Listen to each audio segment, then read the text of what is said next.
Gonna get my drink on while I'm waiting for notifications to go out. Hopefully you subscribed and hit that notification bell, as I do these things infrequently. Let's turn the lights on, see if that helps. You can see my beautiful hair.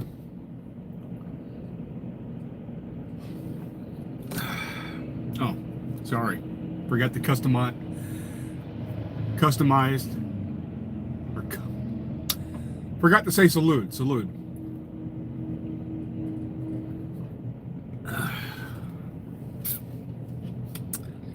All around the world, statues crumble for me. Who knows how long I've loved you.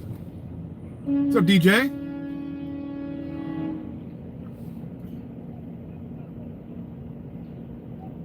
Oh, shit. Hold on. Look at that. Oh, fuck. Oh, fuck. Can you see that?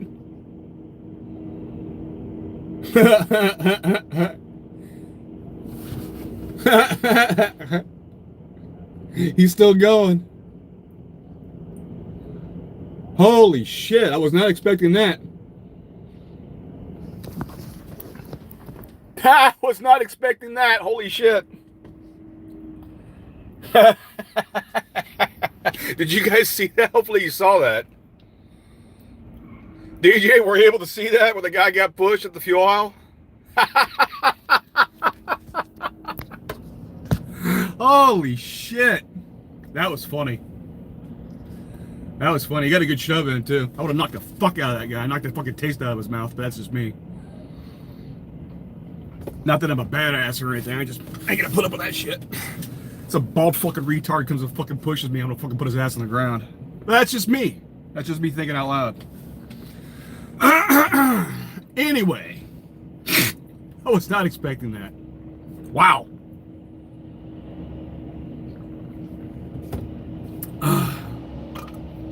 She gone.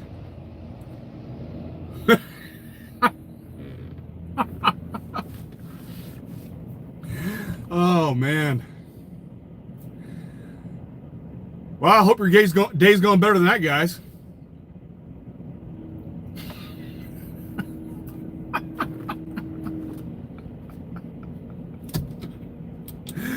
Oh shit. Guys, just going inside with a shower bag. I have no idea what set that off. No idea.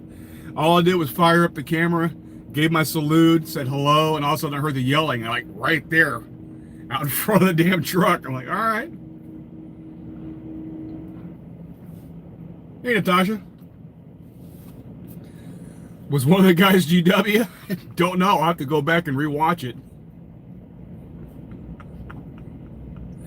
Could you ask for a better opener on a guy out here on the road that just wants to run his mouth about politics a little bit, and you see a couple of savages going at it at the fuel aisle?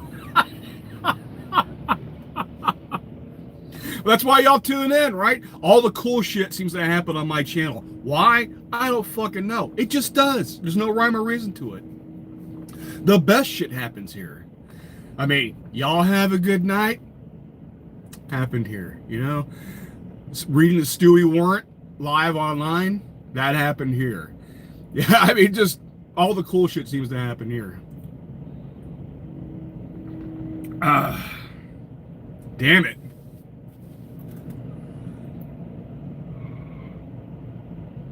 What's up, JJ?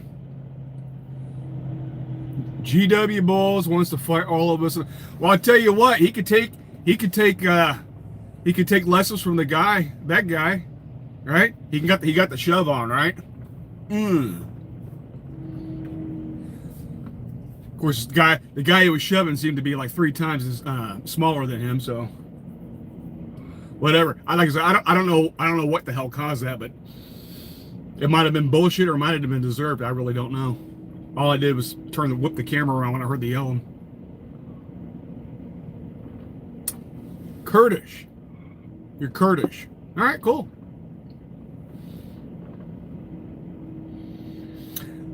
So your people might be invading northern Iran. Guess you're just waiting for the green light to go grab some territory to form Kurdistan.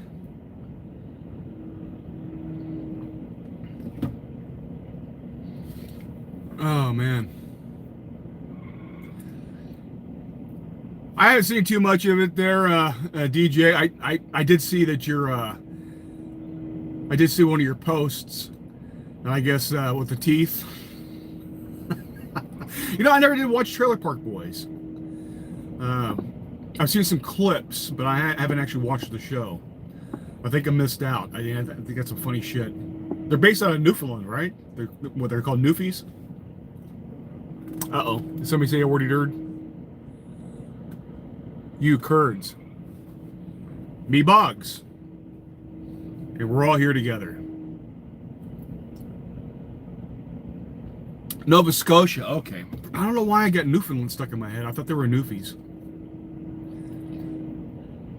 So what do they call the people from Nova Scotia? New Scots?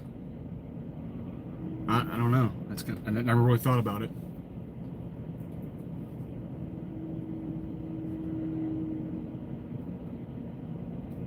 It is funny that they had the Scots go out and find Nova Scotia, but it's like a place that's just like Scotland where they came from.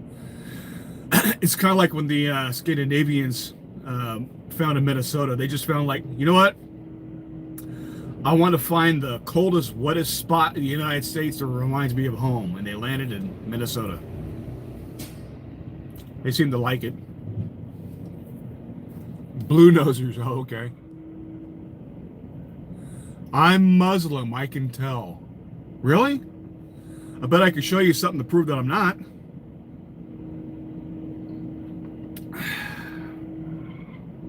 Just saying.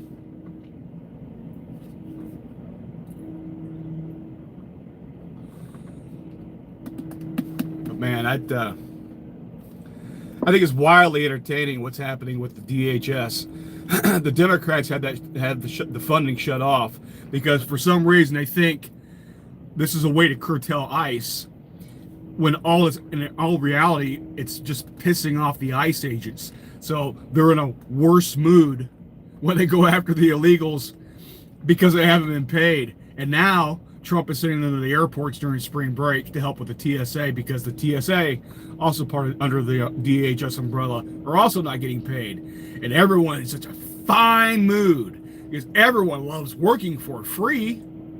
Personally, now this is just me thinking out loud, if I were Trump, I would just shut down airports around the United States. Shut them all down. I say, well, you're not funding security, and not having security at the airports is, in fact, a national security issue. So until we get our agents paid, the airports will remain closed. And I guarantee you, Schumer will be clamoring to open up the Senate with a quickness to get funding for the DHS, because they would lay that solely at the feet of the Democrats. And they want to make sure they can suck all the dick before the midterms. I would shut every fucking airport down and claim it was a national security issue. That's just what I would do. During spring break, all the little teeny boppers and college kids, they would just have to hitch rides home, you know? Hope your parents got the credit card for Enterprise rental car.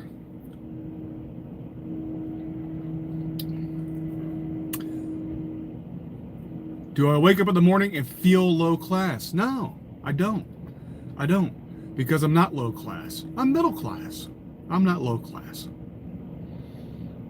I work for a living. I make a decent living for a blue collar guy. And yeah,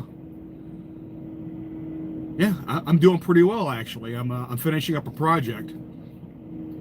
And I get paid pretty well for these projects. So there you go. Should I actually tell you what I make on these projects? I don't know.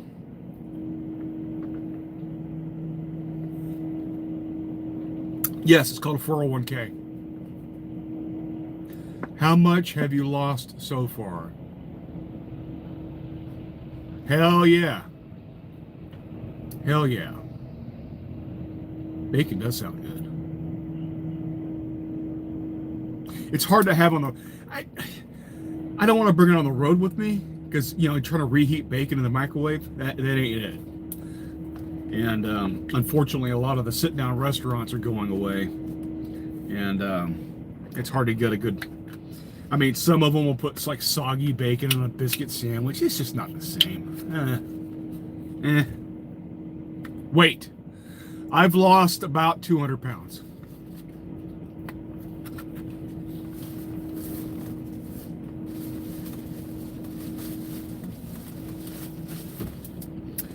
I was right about 400 pounds a couple of years ago. July will be 2 years since my surgery. And yeah, I've kind of plateaued, and I'm debating whether I want to cut more calories to lose more weight. Originally, my target was down in the 180s. I don't know how realistic that is. Excuse me. Especially having loose skin. I have some. It's not horrible, but I have it. And you really have to account for that when you're getting on the scale. So when I got on the scale last time, it's been a couple of months now, mind you. I was at 225.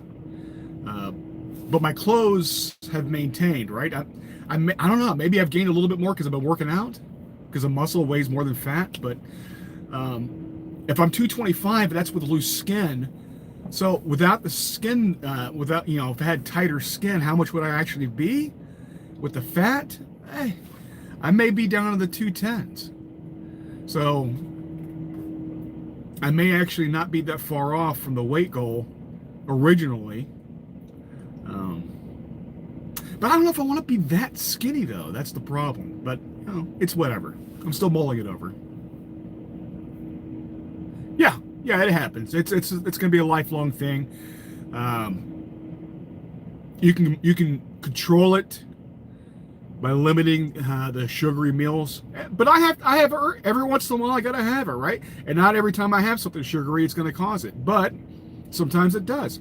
Sometimes I'll just have a regular meal and I'm feeling fine. All of a sudden, I gotta go. It is what it is. It's a price I was willing to pay to get where I'm at now and to maintain it. So nothing in life is for free. There's always pros and cons to every action that you take, and I was willing to put up with it, right? So it's kind of gross, but what do you do? What do you do? Oh, that you Mad Dog? Why aren't you in your Mad Dog account? Oh, dude, I feel bad, man. I really didn't mean to blow you off by calling you, and I didn't. I thought I was too far gone since I said I was going to call you. I really didn't mean to, but I got wrapped up with work, and when shit gets hectic, maybe it's because I'm getting old, but I completely spaced on it, dude, and I apologize.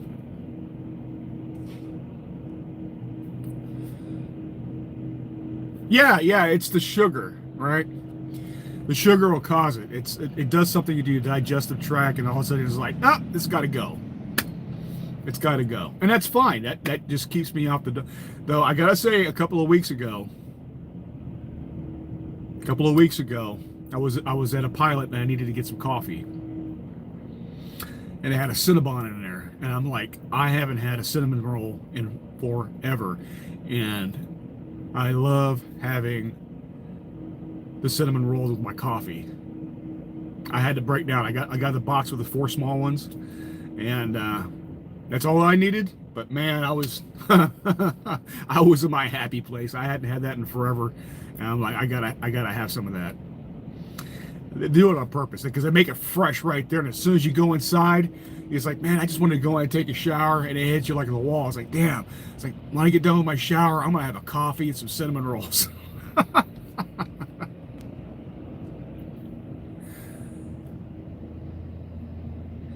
Yeah. I'm telling you, DJ, if you've thought about doing it and you've been unsuccessful in getting rid of the weight through the diet and exercise route, I tried, man. I tried. I fucking tried. I tried until I couldn't try anymore. I made some. I did the keto for 6-7 months. I lost about 50 pounds. I couldn't keep up with the diet because it's not made to be sustainable. In all reality, keto was invented by bodybuilders to cut the water weight before a competition. It's not something that was supposed to be long term forever, and the ketones will fuck up your liver and kidneys over time. It just will. That's science.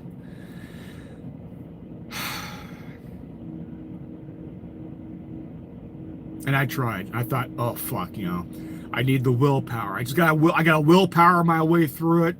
I'm gonna do this. I'm gonna do the thing. But when you're a truck driver, right? If I was at home on a 9 to 5 or I work from home, then I can monitor what I ate a lot easier. And then I can go to the gym every day. And I can sit there and scale my foods, for my macros and hit my target every fucking day. But that ain't trucking, man. It's too chaotic. And you're out here on the road and there's too many damn temptations. It's part of the lifestyle. So if you ever thought about doing it, I would just get it done, dude. I mean, you saw how quickly I lost the weight. I got my life back, dude. I can keep my career now. All my blood work and everything's normal. I got off the CPAP. The only thing I got see if I can do anything about surgery-wise are my eyes. I gotta try to do what I can for my eyes. I don't know if they can because I have astigmatism and I'm farsighted, which is both things are not great for LASIK. So I don't know if there is a surgical option for me, but I'm gonna look into it. But oh, right on. Yeah, see, that's the problem, right? So when you get on these, it really, truly is calories in versus calories out. It's the other, if they try to tell you something else, man, it's bullshit. It's bullshit. It's calories in, calories out. And if you got some dumbass telling you can eat 15 double cheeseburgers from McDonald's as long as you don't eat the bread, you're fine. You're not. All that's doing is it's causing you to lose water weight. You're pissing it all out. That's it. You're not actually losing fat. You're pissing the water away, right? And we're like 70% water, so of course we're going to shrink, right? But as soon as you get off of that and you haven't changed your diet, or you start introducing carbs again, because carbs retain water, well, you balloon back out again. The fat's still there. You're just moving around your water weight. And I found that out the hard way, man. When it comes down to it, you eat 1,500 to 1,800 calories a day, you'll lose the weight, because it takes about 1 pound of fat's about 3,500 calories. You cut to 15 to 1,800 calories a day, compared to what you normally eat. Usually it's probably around, let's be honest, if we're fat, we're probably getting about 3,000 to 4,000 calories a day.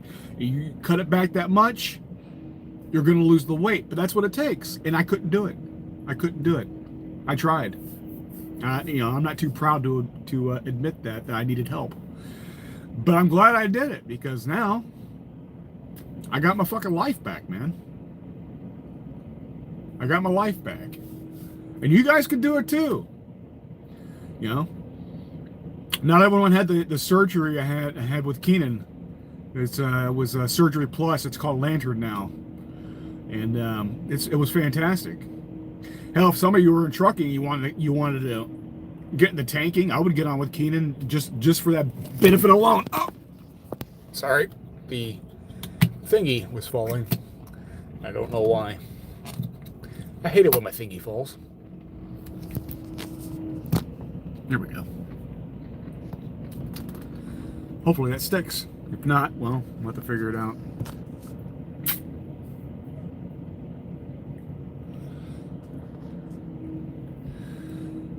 But a lot of health insurances will cover bariatric surgeries. Of course, you'll have to meet your deductible. But if you're getting it through work, usually pretty good. And of course, DJ, you're in Canada, so I'm sure. You may have like a. I don't know what your healthcare system's called. I know it's called. I know it's kind of like Britain's, right? So if you have a need for it, you have to get on a list. I'm sure the list will take forever, but I'm sure you can get it done. Nevada under pressure. Poppy Boggs. Never. I don't know why I said Nevada.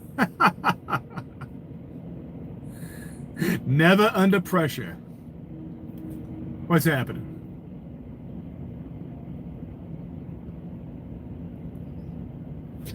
Have I seen that one before? What troll account is that?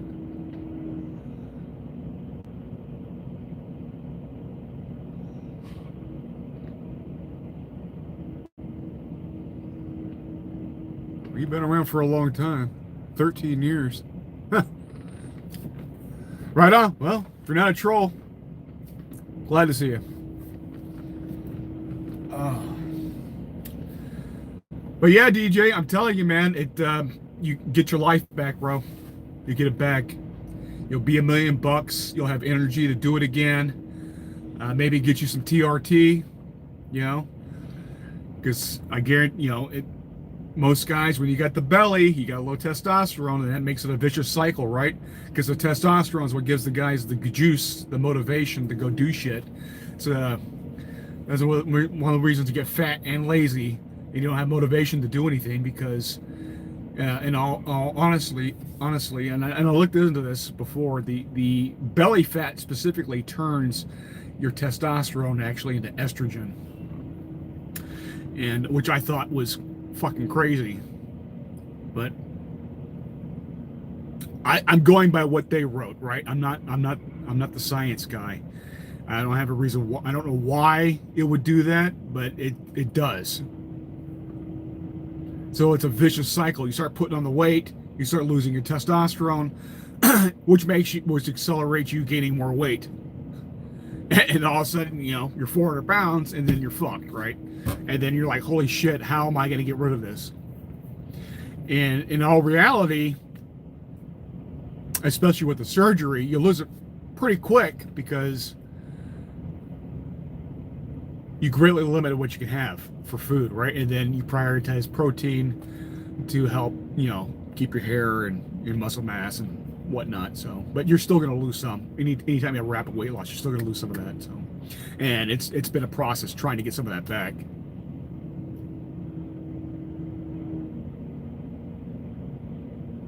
Yeah. That's why I was happy to get the surgery, because I had the Sadie S. I would look into that. Here's the thing, right? If you just get the gastric sleeve, you will lose weight. You will. But the problem is there's a high recidivism rate with just the sleeve alone. The surgeon told me after about 10 years, a lot of these guys, a lot of them don't change their weight habits. They just eat less volume of crappy foods. So after about 10 years, they've sufficiently stretched their stomachs back out, because your stomach is still intact, right? It's not bypassed. Your stomach's still there. They cut a significant portion of it off, where it's about the size of a banana. But after 10 years, and they really haven't changed their ways, they have stretched their stomach back out. Whereas the Sadie S is the sleeve, but it's also the duodenal switch, which means it's just a fancy word of saying where your stomach attaches to your small intestine, right? So they basically just they attach it further down the intestinal tract, so you physically cannot absorb as much food. So even if you somehow manage to overeat, you're only absorbing about 70 to 40% of the actual calories. Probably closer to 40 to 50. And that's why I'm on lifelong bariatric vitamins, right? So the ADEK, and again, that's another one of the stipulations, one of the consequences I accepted, that I'm going to be on that for the rest of my life. But being a lifelong asthmatic, I've been pills my whole life, so having a couple of vitamins twice a day is not that huge of a deal. What's up, Ken?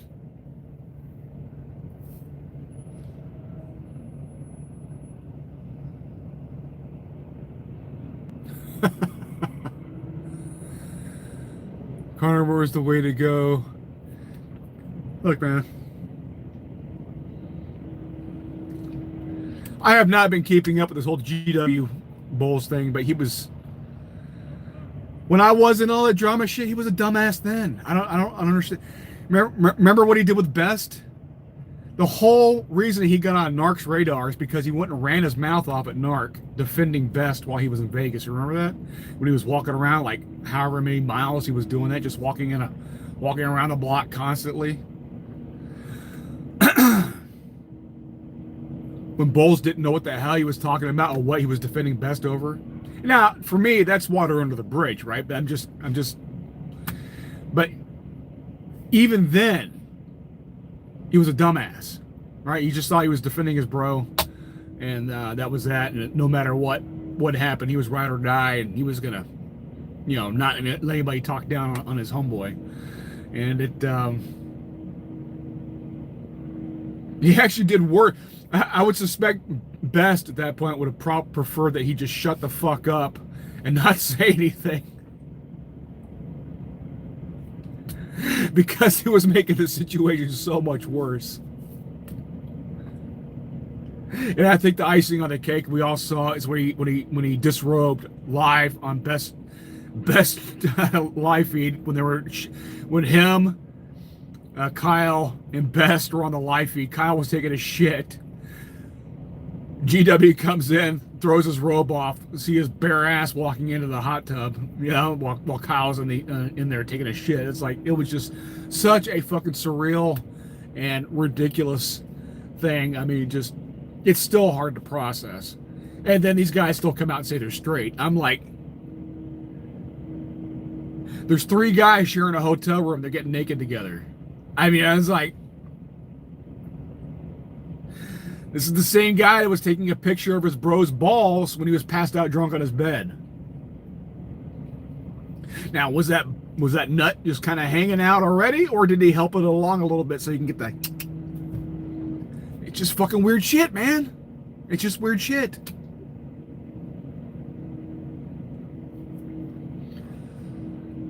He's on his live feed looking on Marketplace for used boots and a van. What the fuck? Yeah. They all got into the Japanese soaking tub together. Kyle would rather be with his...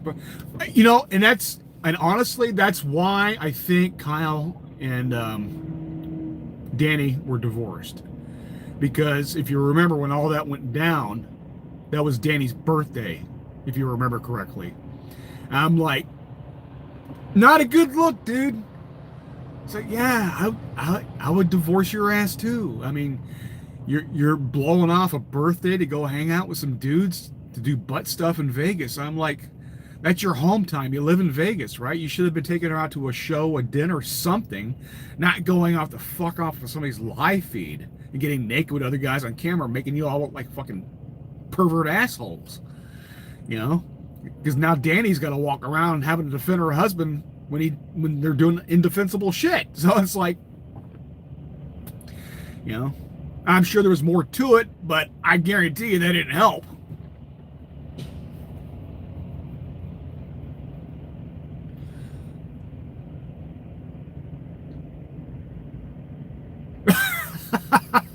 I kept watching. I was like, whoa.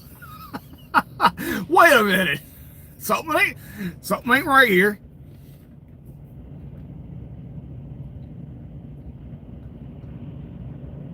App Nudie.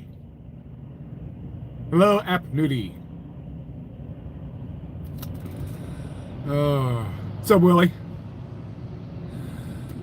But anyway, I mean, that's well, I was going to talk some shit about the DHS and the ICE invading the airports, but some of the old time regulars wanted to talk about the good old days, about some of the old trucker drama shit, and me losing some weight. And I'm down for that too. This is just kind of a relaxed talk about whatever thing. But I do talk politics, so if you are adverse to that, then it is what it is. You've been warned. Well, I appreciate that. Willie. I need some tea. I'm jonesing to get back in the gym, to be honest. I've been on this project for 3 weeks. Now, I've been home for my resets, except this time I don't think I'm going to have enough time to make it back to the house. So this will be my first reset on the road for quite some time, actually. But it is what it is. Right? Right, Willie? It is what it is. Bitches. Oh, no, I'm sorry. Punk boys. Where would we be without Willie in our lives, man?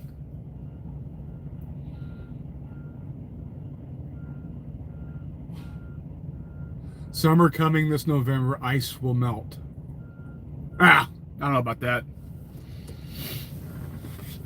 I think you're anticipating a blue wave that's not going to manifest. Because he needs to drop a whole... Well, Willie, I mean, it is what it is, man. We all got our cross to bear. We all have our demons to fight. And if it's something that he wants to do, he'll get around to doing it. If not, then whatever, right? We all have to live our own lives. I can't... I can only talk about why I did what I did and how I'm doing now and what I've been going through for the last couple of years. So, I don't regret it. I can tell you that. Even with all the bullshit, I don't regret it.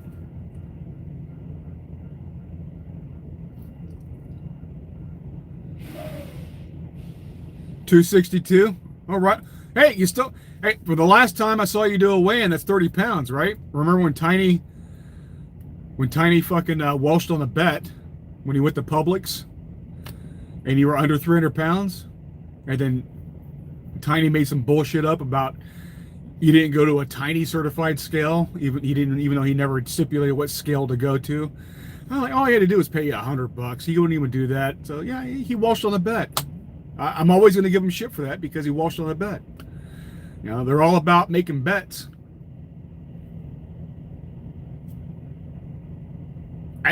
I'm sorry, he did. He did, straight up.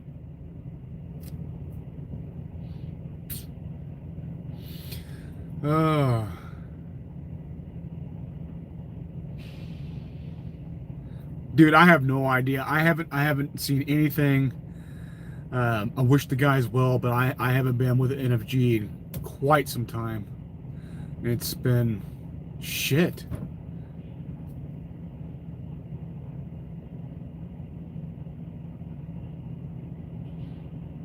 Probably a year and a half, maybe 2 years.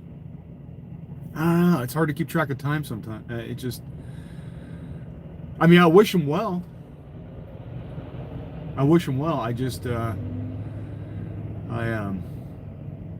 Every once in a while I'll talk to one on the phone. You know, the guys, you know, if they want to talk, they got my number.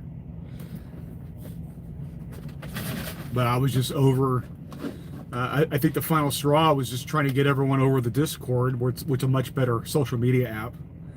And you can do your video chats, your voice chats, or you can do just, you know, texting, sharing GIFs and links and having watch parties and all kinds of cool shit that you can do in Discord you just simply cannot do in Zello. And the piece de la resistance is that Discord doesn't record you. So you can go in there and just relax, unless somebody's doing like a screen record, which I guess you could do. But you won't have these assholes in Zello that will just camp out because, you know, as long as you're in there, you're away from your keyboard, you're sleeping or whatever, and it auto records everything, and then you just go back and listen to everything. I'm like, and it just gets old, you know. Now I stood by what I said. That's why, you know, even my haters went in there. They didn't get me any gotcha moments because I say what I mean what I say, you know, because I'm not a disingenuous person. But it is off-putting to have shit taken out of context in the moment and then thrown up like a year later, right? It's kind of like what Creeper Dave did to Hensley. You remember that?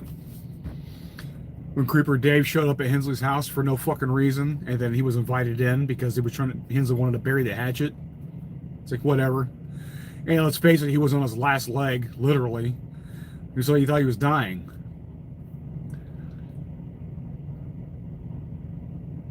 And then this dude starts recording his whole time in this house, the family, everything, and then starts releasing snippets of pictures and whatnot a year later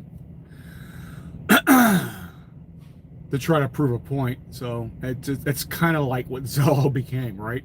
You can have a conversation or whatever, and then like forever later, shit gets cut down and thrown out there out of context, trying to make people look bad and look like assholes on the internet. It's like, whatever. So for me, like I said, it was mostly the format and not the people, though there were a couple of people in there that I could do without. And I never, total speech liberty sounds great on paper, but that in reality, it's like, no, there's too many asshole trolls out there that just want to go and shit up an area and just goes in there to piss everyone off. And he's just, I go in there to relax and to cut it up with the guys. And now you got to worry about saying something and having some asshole chop shit up and then sending it to your work. They find out where you work, and now they're trying to get you fired, or they find out who you are on Facebook, and now they're stalking you and your neighbors and anybody else on Facebook with you. I'm like, this is just getting retarded, right? So I had enough. Yeah, drop in Dave, yeah.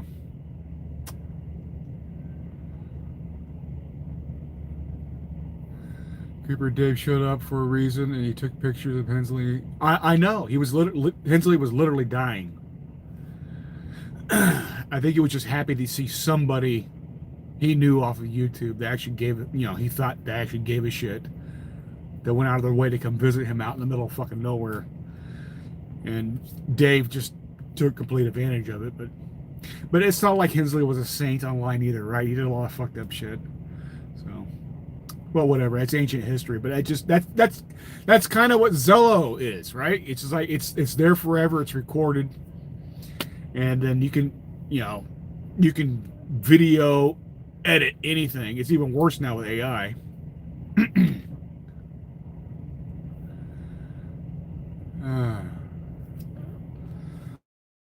We could fight on the tubes, pump up the drama. Thoughts on the Great Replacement?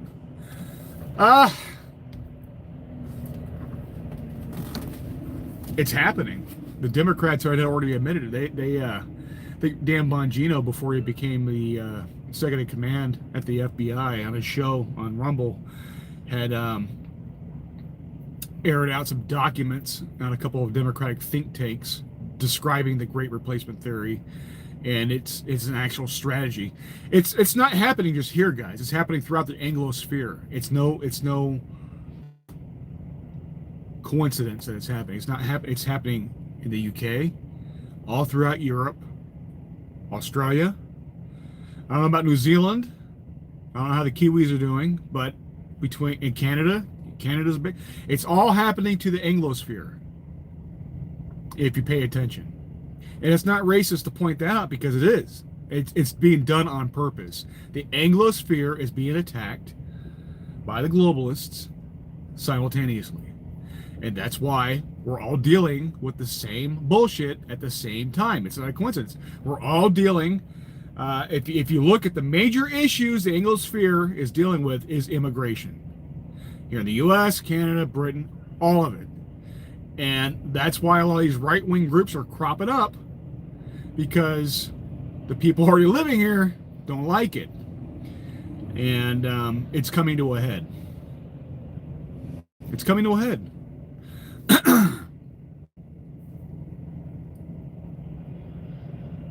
Did you see the Canadian Airlines plane that crashed in LaGuardia? I haven't. I don't know. I know Smoke put out a link there at the Continental, but I haven't looked at it. But I heard there was a pretty bad accident, killed both pilots. Yeah, something with a fire truck. I was like, man, how the hell does that happen?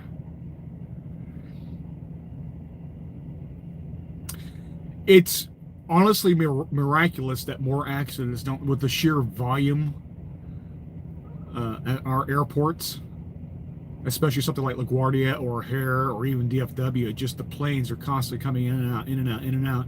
I'm surprised there's not more accidents, to be truthful, but our technology is pretty spectacular. Why a fire truck was there, or I don't know, did the plane hit it, or was the fire truck on the tarmac for some reason? I don't know. I don't know. I have to go research it.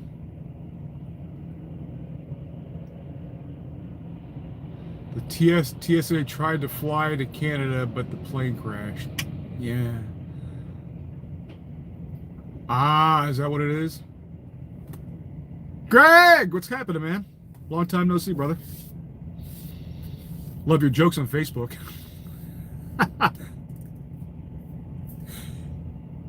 And congratulations on getting the place.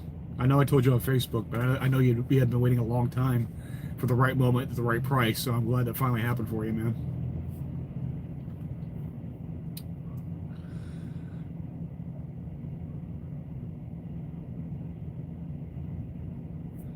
Plane landing, hit fire truck. They were on the way to an emergency on another plane. Ah, I see. That sucks. That sucks. I don't know if that's a control tower issue. Maybe they didn't, and obviously they didn't have enough time to tell them to abort the descent on the landing, so maybe they couldn't. Or it was just something that happened so quick that the control tower didn't know about it, and the fire truck just decided to cut across to get to respond to it. I don't know. They're gonna. Obviously they're gonna look into it and get down to what the hell happened. You know, was it just the fire trucks? I mean, because they're not gonna know on the, they don't know who's coming in and out. They're just responding to an emergency. They see open real estate to get to where they need to get to. I guess they would assume to tell, the control tower is going to tell everyone to stop trying to land and circle around for a bit. So I'm guessing these guys were in the process of landing and they cut across, if I had to guess. I could be completely wrong about this. Like I said, I haven't looked at the story. I'm just trying to puzzle it through my head how something like that would happen, right? So if you're already trying to land, all of a sudden, here comes this truck cutting across, trying to respond to a fire. But that's just me speculating.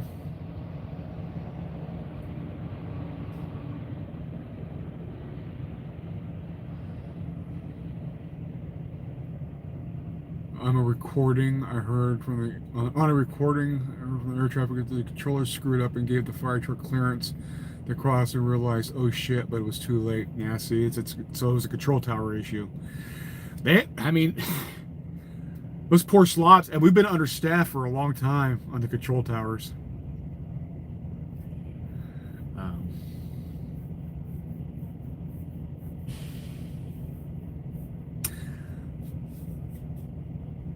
For whatever reason, they just don't want to hire new people to take over.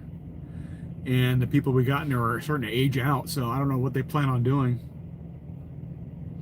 I guess they're just going to assume that they're going to have AI is going to control the air traffic, which might not be a bad thing, but when something odd like this happens, like an emergency, they're still going to need competent people up there to take control away from the AI, or like you hit the e-stop button or whatever, right?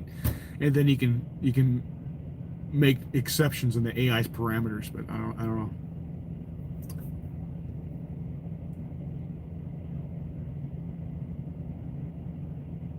Well, thank you, Tom. Yeah. Yeah, despite what some people would say, it wasn't all just the surgery. I've had to monitor what I eat and exercise. I know. The surgery's a tool, but it wasn't the whole story. But, whatever. It is what it is. But I appreciate that. Thank you. No, I mean, I don't know if the air traffic might be under DHS. I know the TSA is under DHS. And I know they're sending ICE to handle. You understand? These guys aren't getting paid, man. They're still expected to do their job, but they're not getting paid. That's a hell of a thing. And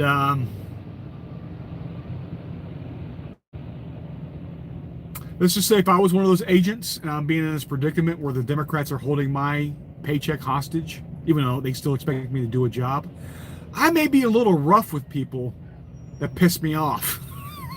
They may get a little bit of a nightstick, you know what I'm saying? They may get tased if they piss me off. I'm just saying that, you know, you may be a little less tolerant when people are fucking with your pay. You can fuck with a lot of things in a person's life. You fuck with their pay, now it's personal. Now it's personal. And then you got some asshole that's mouthing off at you at an airport. I mean, it's just like, I think I'm going to have to tase you, man. I'm going to mace you first. I'm going to put the pepper spray on you. And then I'm just going to tase the fuck out of you until you can't convulse anymore. And then I'll throw some cuffs and throw you off and put you in a holding cell. I may just have to do that. And if these guys decide to do the same thing, I mean, I can't really blame them. Can't really blame them.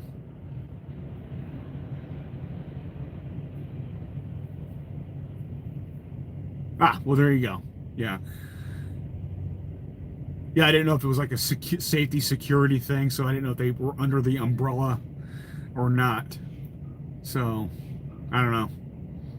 Obviously, the TSA is under DHS, but I wasn't sure about air traffic. Because you would think with government something would be common sense, but it doesn't always work out that way, so. Because it's government.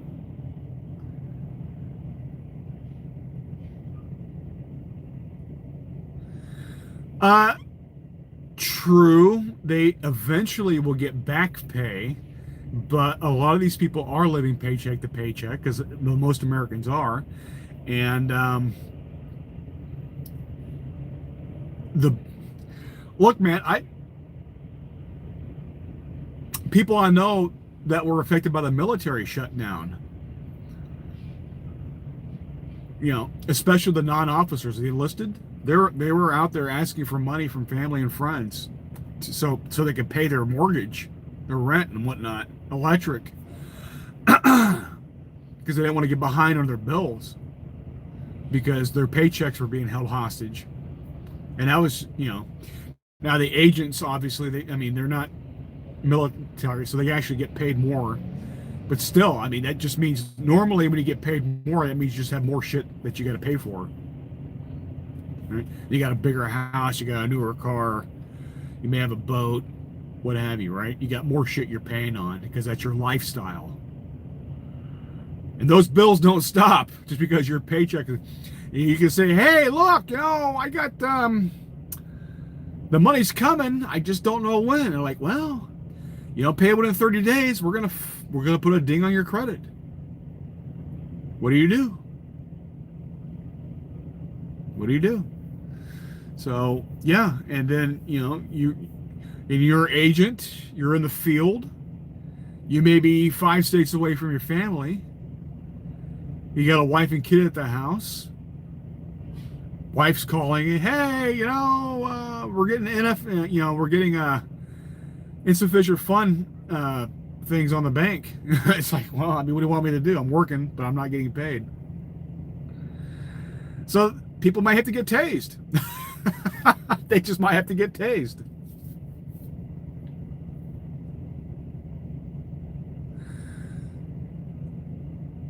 By the FAA? Oh, okay. Well, you try, but unfortunately, we're still dealing with Biden's inflation. You can't. I don't think people realize how badly Biden inflated the currency. It was 40%, guys, at least. At least.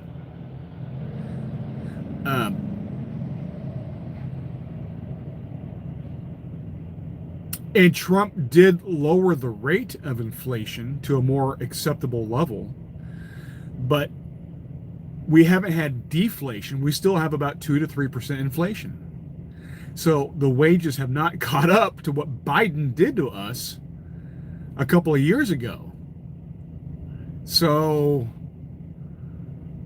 that means if you had savings right? The interest rate on a savings account is shit.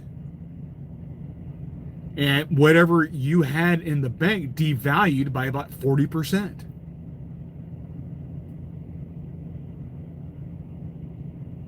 And that's horrible. The man should be serving time in Leavenworth for what he did. He was in dereliction of duty with the border. He was taking bribes from Ukraine and China. His own daughter was writing about how he inappropriately was touching and showering with her when she was a fucking teenager. People want to give Trump a bunch of shit, but there's Biden's own daughter. Remember that? Remember that? Her journal went missing, and he sent the fucking FBI to go look for her missing journal because he was freaked out that what was in the contents was going to be aired to the general public. Because it turns out he was, she was writing about the hanky-panky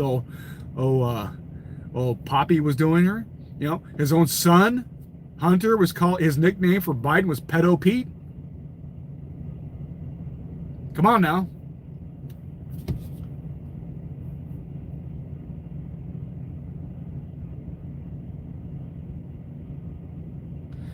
Looks like the Republicans are going to pass up using reconciliation, so DHS should be funded within about 10 days.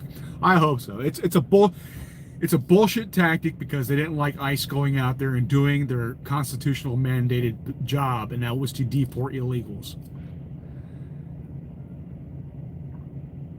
They were trying to target the criminal aliens first, but in the end, they all have to go. They all have to go. And if you don't like it, tough shit. Show me a law that I can ignore unless it gets changed, right? Show me a law that I can fuck off. And honestly, and this is one thing I'm pissed about Trump about not doing, is arresting the business owners. I would frog mark their asses. I would make them serve mandatory time and punitive fines per illegal they hired. I would do that with a quickness. And if I made enough examples out of business owners, this shit would dry up tomorrow. Tomorrow.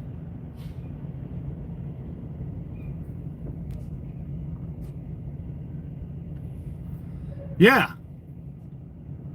Yeah, the whole thing, Oh, they like to rub my leg at the pool. Say, you want to rub my leg at the pool? So I got the blonde hairs. They turn dark when you rub them one way, and they turn light when you pull them back down. Say, that does feel good. Anybody seen that porn pop?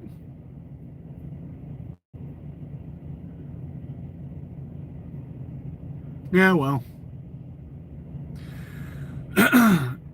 The states are doing a lot of nullification lately.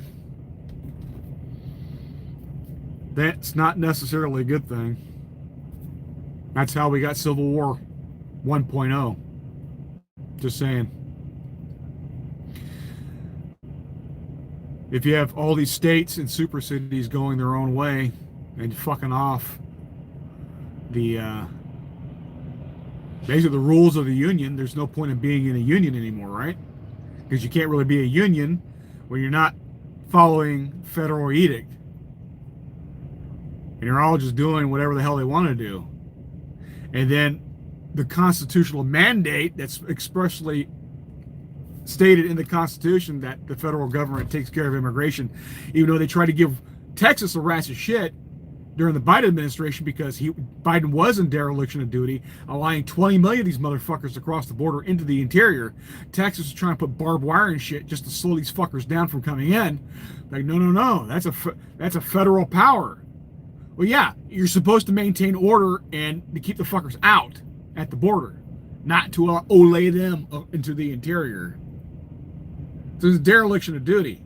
And then they expect, after that bullshit, that each one of these people are going to get a fucking trial before they get sent home. Like, no.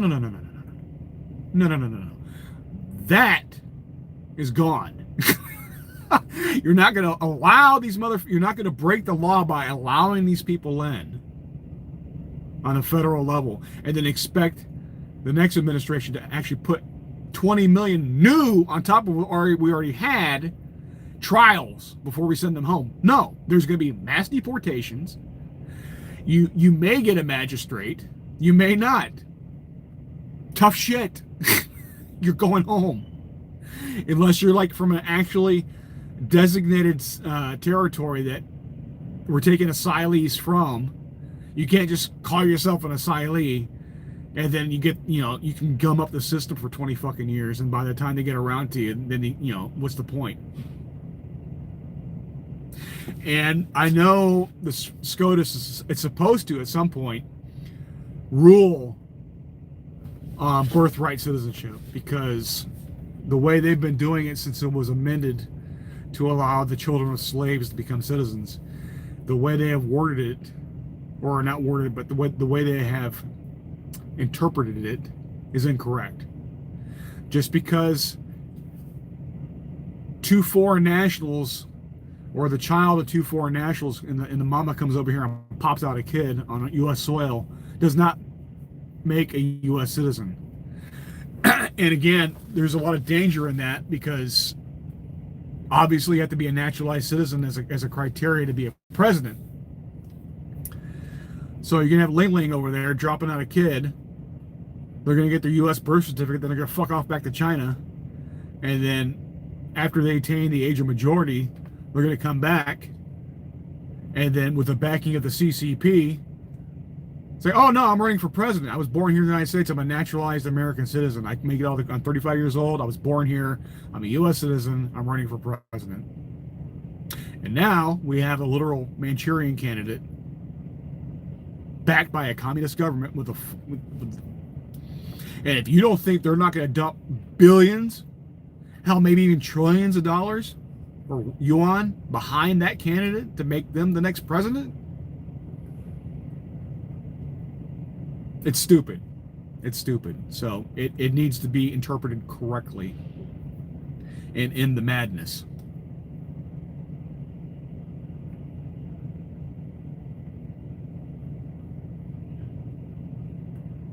No.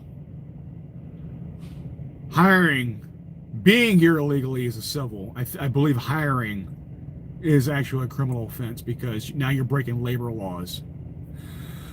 I'd have to go back and double check that, Tom. I think the act of being, but even a civil crime is still a crime. It just means they're not going to throw you in jail. But the punishment for being here illegally is, it could be a fine up to and including deportation.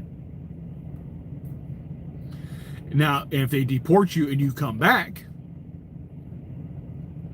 now you're a felon, I believe. Now it's a criminal issue. But overstaying your visa, that's what a lot of them do. They overstay their visas. But no, when you actually hire an illegal and you don't use the verify system, then yeah, you're fucking with federal labor laws. Because and honestly, because at that point, the only way the illegal is getting a job and passing the verify system, it's because now they're in identity theft. They have stolen somebody's credentials to to spoof the e-verify to obtain a job. So now you're in now you are in criminal territory because of identity theft. So it's not, but just being here and overstaying a visa, yeah, correct. You're not going to go to jail for it, but you will be sent home unless you have a damn good reason. And if you, like I said, if you get to the point where you're working and you wind up somehow fooling the e-verify, then you have obviously somebody's identity, and that is criminal.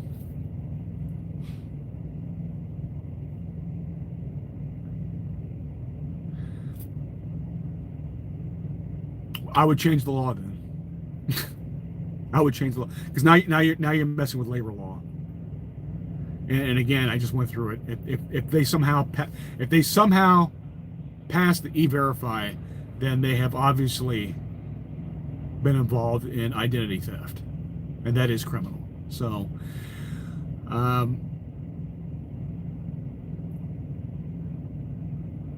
there's a lot, and I think some of it will be changed. Honestly, the way we're going right now and the anger that is permeating the country right now, I think some shit is going to be changing. And that's one of the reasons why I say that the Republic is going away. We are entering the stage of where Rome is collapsing, the Republic, and we are going to be in the process of either electing a Pompey or a Julius. But one way or the other, we're getting a Caesar. We're going to get an autocrat. And honestly, it probably needs to happen. The republics, they don't last forever. Ours has had a good run, and it, just like the Roman Republic, the Senate becomes so feckless and log jammed and corrupt that they can no longer rule properly. Nothing gets done. So the problems that are actually eroding the republic never get addressed because there's too many competing opinions and factions vying for control, and they become corrupt. And eventually you need a strong man to come in, kick all of them out or straighten them up, and they rule by edict and they get shit done. And theirs is the first and final word. And if you don't like it, well, then you can go do time. And that's kind of where we're headed. Look what DEI did for LaGuardia today. I haven't seen it. I haven't seen it. But if they're tasing people for mouthing off, I don't blame them. Give them a good kick, too, if they're wearing steel toes.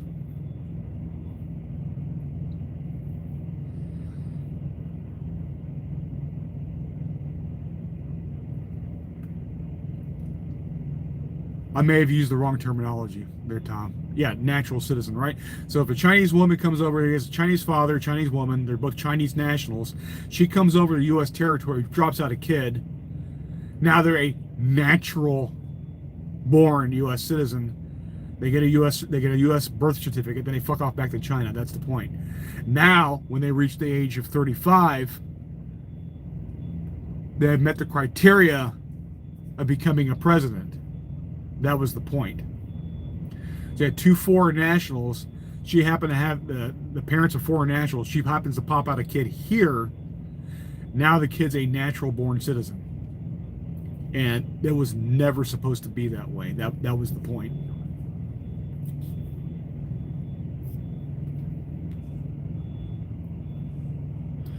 In other words, has trucking been going for you? It's not bad. Honestly, it's not bad.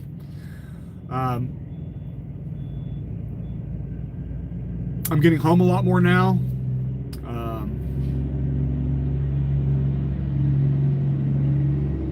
Had a little slowdown during the winter months, which sucked.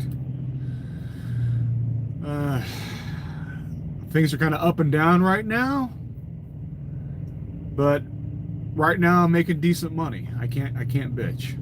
I can't bitch. I'm finishing up a project, doing some trailer moves, and then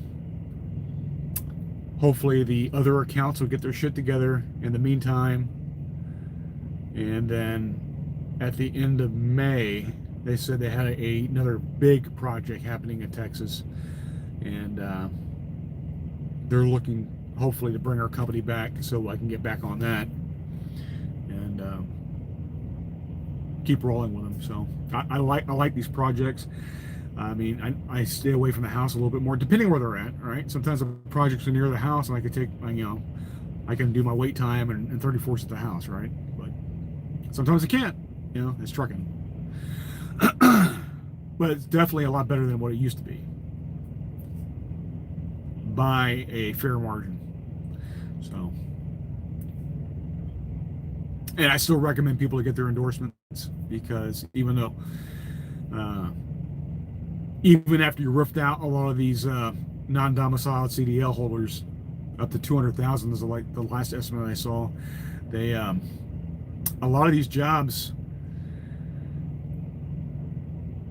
the thought process is that they know AI is coming, they know autonomous trucking is coming, so they need to roof out a lot of the non-Americans from the workforce to make room for the few jobs remaining to Americans, right? Autonomous trucks are coming. I see them all the time. They're like Aurora. They're up and down I-10 all the fucking time. They got Hirschbach and who's the other one? They haul some other freight, but Hirschbach is a big one for these Aurora trucks. And they were doing driverless for a while, but PACCAR forced them to put drivers back in the trucks. And that's the only reason they're in there. So a lot of the low-hanging fruit on trucking, like the DC LTL shuttle runs at night, a lot of that shit's going to go away, man. It's going to be all autonomous trucks. But what autonomous can't do is haul hazmat. So if you don't have your hazmat endorsement and you haven't thought about maybe getting outside the box being drive-in, and may want to start thinking about it if you want to remain in trucking. That's just me thinking out loud.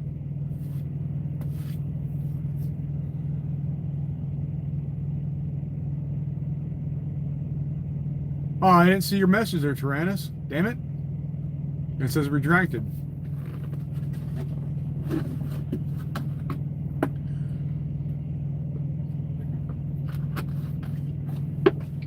You know, for LTL, the P&D guys are going to be around because AI is not going to be able to do the 15 stops in a day and offload the trailer. You still need a meat suit to go out there and offload the trailer at all these stops.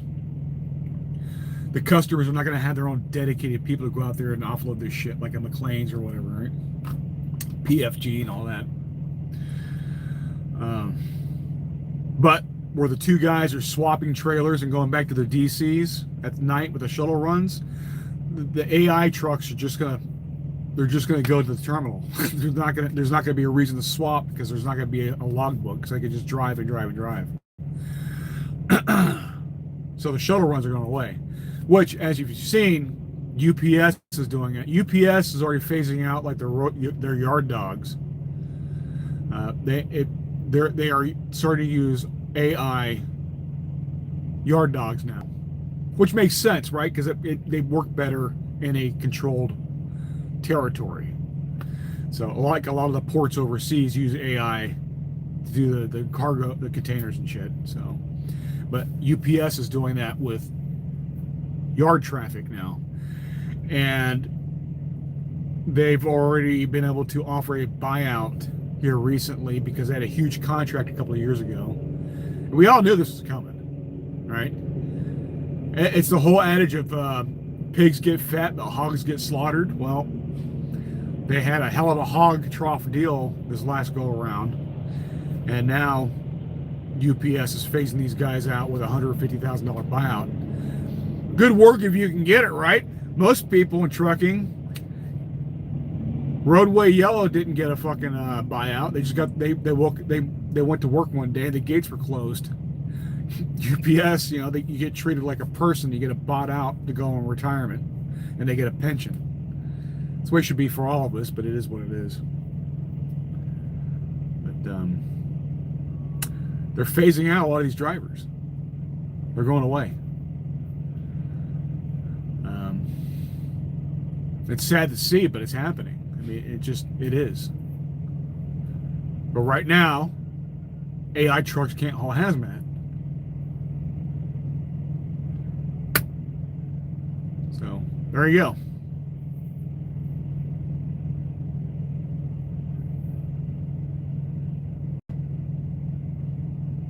Oh, so it's slowed down for you too?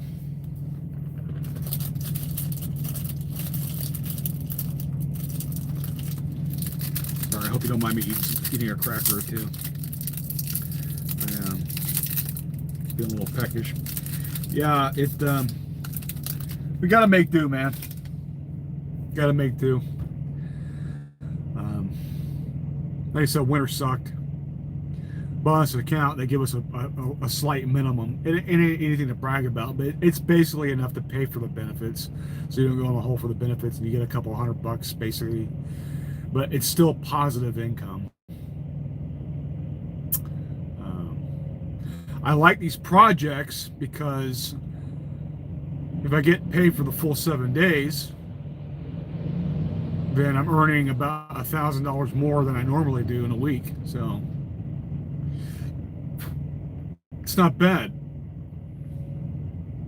And this is even the best paying company that does these projects. The other one though has been real flaky. They've been getting more on the data center shit, like setting up charge like LNG, CNG substations, the power generators for these data centers.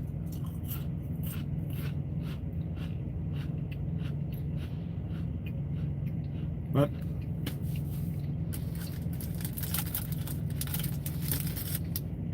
and that's what a lot of them have to do. They all can't. They're all not going to be able to manifest a power plant overnight. Even though Trump authorized these people to build their own power plants and then they can sell the excess back to the grid. It takes a whole minute. So what a lot of them are doing are getting these generators, electrical generators, but they run on CNG and LNG, right? Natural gas. And because natural gas is pretty cheap.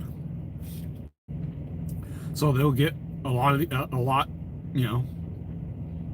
manifolded natural gas tanks, because all of them can't tie into the system, right? The piping that's already there. I mean, maybe they're too far off the beaten path. I mean, these are all new constructions, right?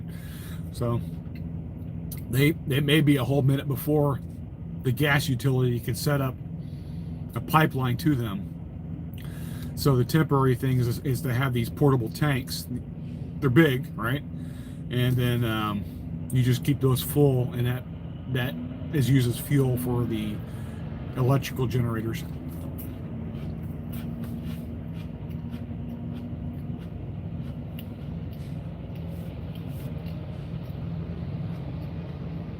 Hi from Thailand. Hello. Barun Whisper. Hello, Barun. Oh.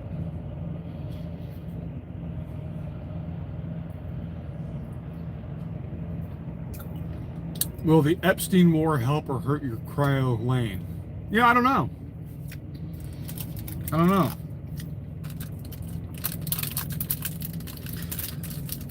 Believe it or not, our major customers right now are the billionaire rocket companies. Like SpaceX, because Elon obviously owns SpaceX, but Bezos, the guy that owns Amazon, actually owns a company called Blue Origin. And he was famous for launching celebrities in space. You know, they basically went up. It's like a millionaire roller coaster is all it was. They get on the verge of space, right? And they come straight back down. Pretty cool. But apparently they discontinued that because it wasn't making a lot of money. It was a money loser. But the facility I normally go to is still a testing facility, so we didn't. That was a different part of the site. So they still use the cryo for the other side of it, where they actually test the engines. Yeah, before they send it down to launch facilities, and they actually send it up in space. And Bezos is getting into something like Starlink, right? He's got his own Amazon version or Blue Origin version of the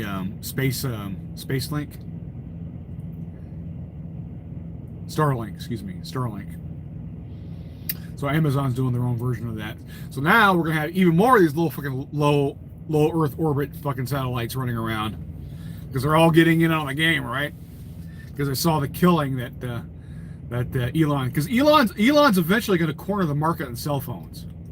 He's going to come out with his own SpaceX cell phone. It's going to be compatible with his Starlink satellites. T-Mobile's already doing it, right, for like emergency calls. But Elon will eventually come out with his own telecommunications system. Well, he is. Starlink is a telecommunications system. So he's going to come out with his own SpaceX brand cell phone. And we're not going to be using terrestrial signals anymore. It's all going to be based off his fucking satellites. And you're going to have coverage anywhere on the fucking planet. You're not going to have any more drop calls unless you go to a cave somewhere.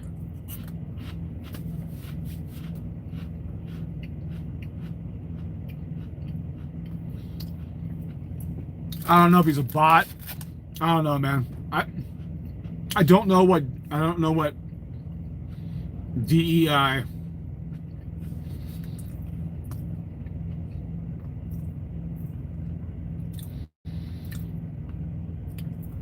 I mean, I don't know what that. I don't know what the DEI hiring practices has to do with what happened to LaGuardia.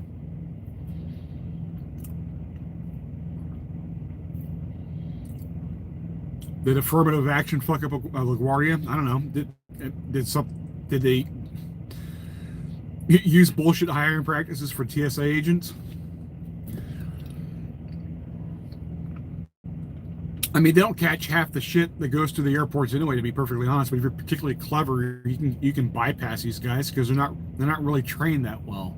They're just baggage checkers, basically. They're looking for obvious shit. But a lot of these guys are really sophisticated to bypass that shit.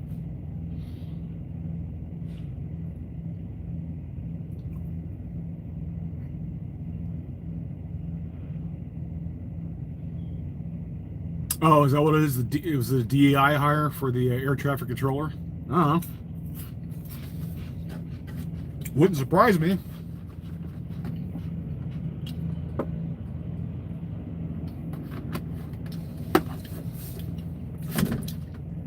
Hate to be crude about it, but when your main hiring criteria is the color of your skin and not on how effective you are, how merit-based you are in your job, you're asking for fucking problems. You just are.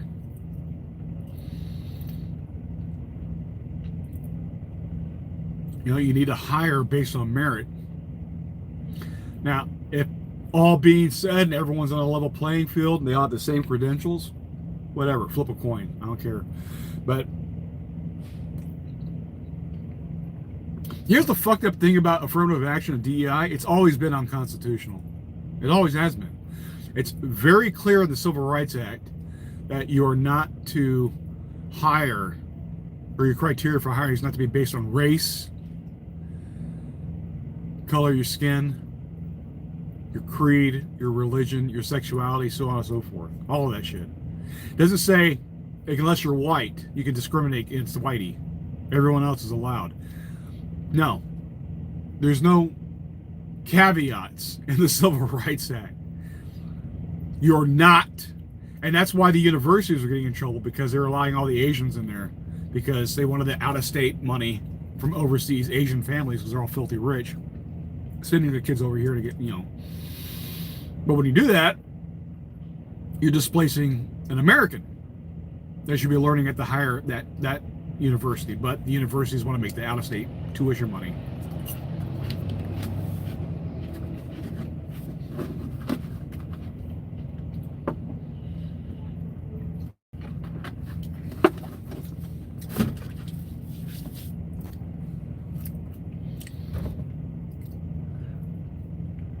But they were also discriminating against American Asians, along with American whites, to make room for other people, even though they had lower credentials on their SATs. It's like, well, that's fucked up.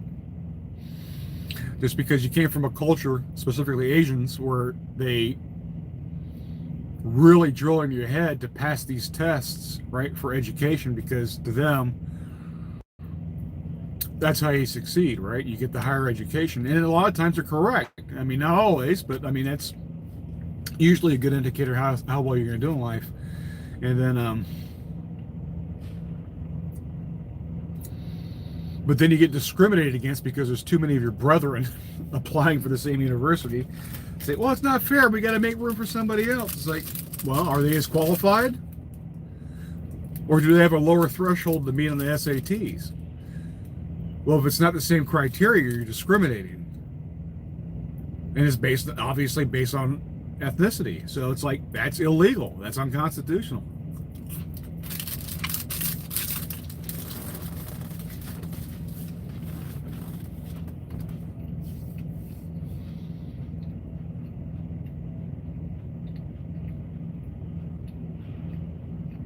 Oh, did it really? No shit.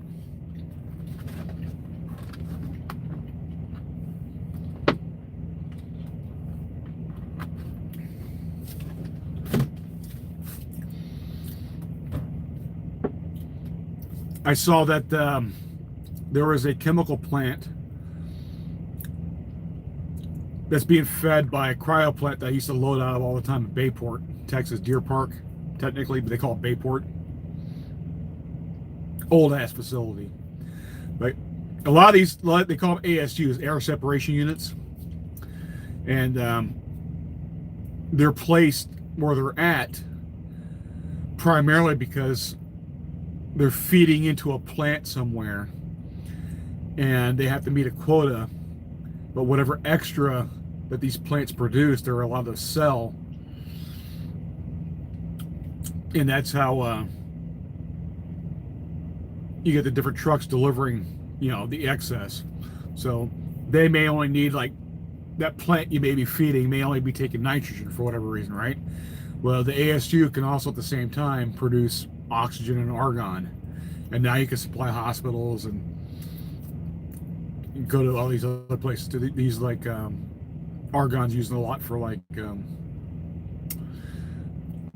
the churning of stainless steel slag, and also as an insulator for windows and shit. I never knew that, but yeah.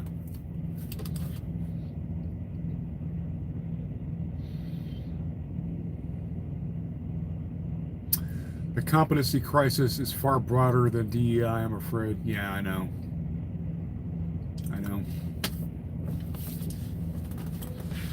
But yeah, I mean, but shit happens, right? It's called the Golden Triangle, along the Texas Gulf and all the way through Louisiana. They call it the Golden Triangle, and there's a lot of shit there, a lot of chemical plant. You should see it.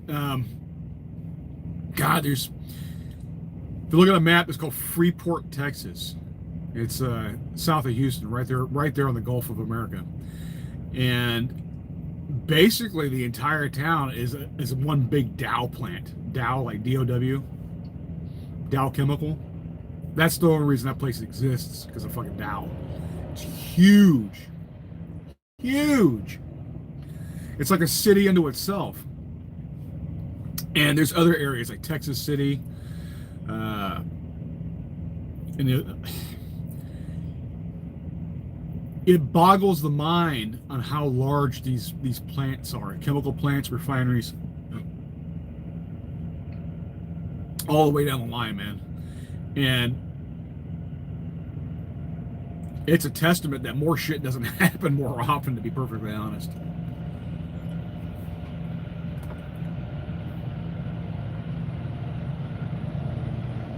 The baby boomers seem to be losing their minds at an alarming pace.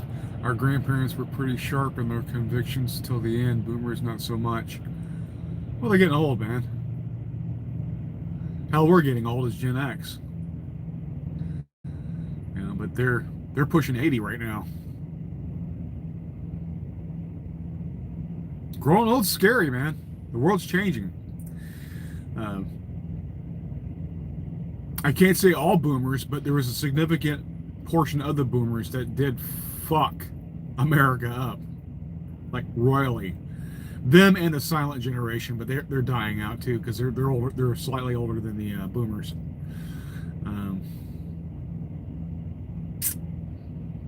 They fucked our country up bad.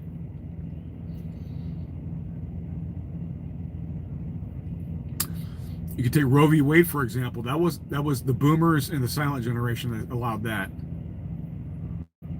The whole reason why we're dealing with the fucking immigration issue right now is because we're not making enough Americans to replace ourselves with. If we didn't have the abortion laws the way they were, we would have enough people to not need all the fucking migrants. Right? That's not Gen X. That shit was already in place when we were born, if you were allowed to be born. Thank God. But and in each stage of the boomers' life, because there's such a large generation that they made a large voting bloc in each stage of their lives, right? From youth all the way to where they're now they're elderly. They have voted as a bloc primarily, and they've gotten what they wanted. And it's always been for their own benefit the rest of the generations notwithstanding, right? As long as they got theirs. That's why the majority of the wealth of the United States is still locked up in the boomer generation. It's crazy, absolutely crazy. But yeah, they're throughout, and I know there's detractors, but when you look at a macro view of it, they voted in their own self-interest, depending on where they were at in their lives, rather than what was best for the country. So they got theirs, we got fucked. And now we're dealing with the ramifications of that because they're coming to the end of their life.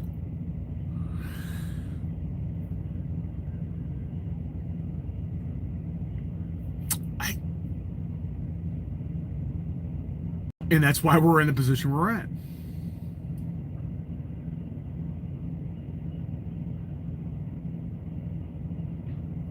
Yeah.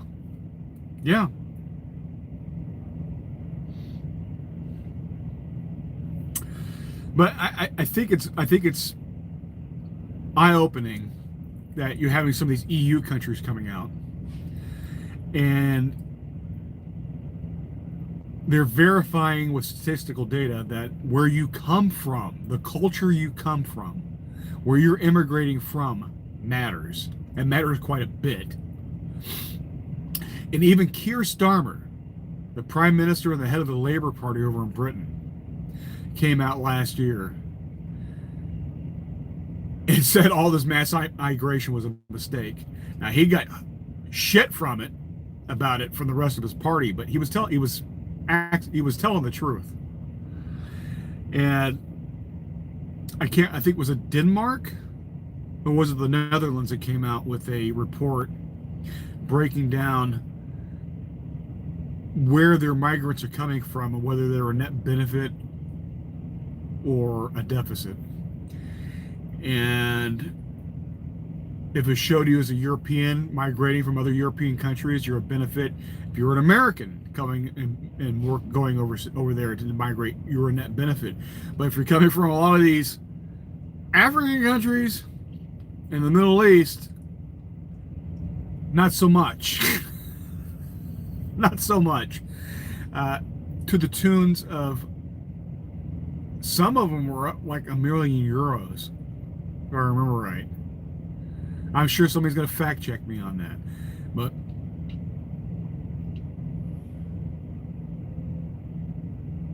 where you came from and how much you were costing the country really was determinable where you came from, because your culture, whether it was compatible or not, or if you're just there to on your dead ass to collect as much welfare as you can, and then that allowed you to get more of your relatives to come in so they could sit on their dead asses. So basically they're siphoning off all the wealth from that like a damn parasite. Sound familiar? Right? Because it's not just a Denmark issue, it's not just a Netherlands issue or a UK issue, it's an Anglosphere issue. It's no different than the shit we're experiencing and we're seeing being exposed by Nick Shirley. It's not racist to point this out, that a common culture is all involved in the same bit of fraud, as we find out from Minnesota, Ohio, California. They all seem to be in on it. Funny how that works, huh? It's almost like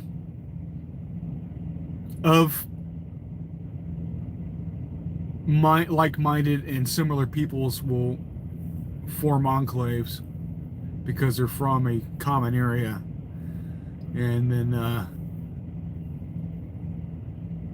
they work with each other to try to get ahead, or they take what they can. Funny how that works, right?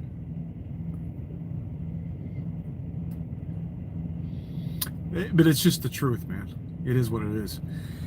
If you don't share any common virtues or any of the culture, I mean, even the religion is different, then you're not going to give a shit about the host country that you migrated to as long as you get yours, right? Because in the end, your loyalty is not to your new country and for the betterment of society, it's for the betterment of you, what you can get out of it, and the benefit of your own tribe. And that's what's happening. And I'm glad they're finally having the courage to put the statistical data out there. Because we all knew this intuitively, right? But you always had these dipshits like, where's your proof, Boggs? Where's your proof? It was like, well, I mean, has anybody done a study yet? No, because nobody wanted to touch it, right? It's the same reason why, was it Watson, the guy that helped map the human genome, that created, I believe he actually founded DNA or discovered DNA in the Human Genome Project. And I forgot what the fuck he said. Oh, because he was tying intelligence to racial characteristics, your race. Because it turns out, your IQ is predominantly genetic. And some will say, no, it's nature. No, it's a little bit of nurture, but most of it's genetic. Most of it's genetic. And that's just the truth. We're no different than any other animal species on the planet. And when you breed for certain characteristics, right? But we don't like that word, right? We don't like that word being used for humans. We don't like to be called, we were bred for a purpose, right? But for example, dogs all come from a common stock of wolves, right? They were from that tongue-lolling, eye-popping pug. Somewhere down the lines related to a wolf, right? But they were bred for certain characteristics. They wanted the squish face and the bulging eyes and the short tail and the short fur, blah, blah, blah, blah, blah, right? But dogs breed so much faster, you can breed for certain genetic traits quicker than you can people. People are primarily bred through environment. It just is. But there's nothing saying that you couldn't breed a person for a spurt anyway. So we evolved, right? We like to say evolved instead of bred. And different environments expressed, the people that succeeded in that environment expressed, it was different traits. For example, the reason that Africans have sickle cell anemia is because of malaria. Turns out, malaria likes to attach itself to the red blood cells. And when you have an elliptical or sickle cell red blood cell, the malaria virus can't attach to it. So, even though it technically shortens the overall lifespan of the populace, enough of them got to an age where they can reproduce and they pass on the trait, which is why when the Europeans were going to Africa, they were dying left and right because they didn't have sickle cell anemia. So malaria was getting all of them, all right? Intelligence is no different. And it turns out the more tropical your climb is, you don't have to worry about planning ahead, being clever, inventing shit to get through a harsh winter. The concept of thinking ahead of a full season to make sure you have enough stored. Farming, keeping your animals warm, shit like that, which turned out that that's what gave us more of an immunity to smallpox. But whatever. Methylene blue.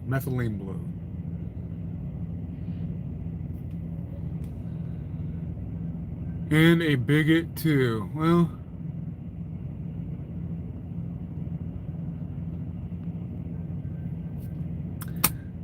look, man, I mean, it is what it is.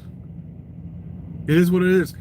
Where you're from and how your ancestors' genetics were expressed to be successful in that particular climate determines a lot of who you are genetically, because the most successful people are able to pass on their genes. Duh, right? So what makes you successful in one climate is not necessarily needed in another climate. You live in a warm tropical climate, you're not worried about farming. There's food fucking everywhere, right? Animal population is abundance. Just about everything's edible.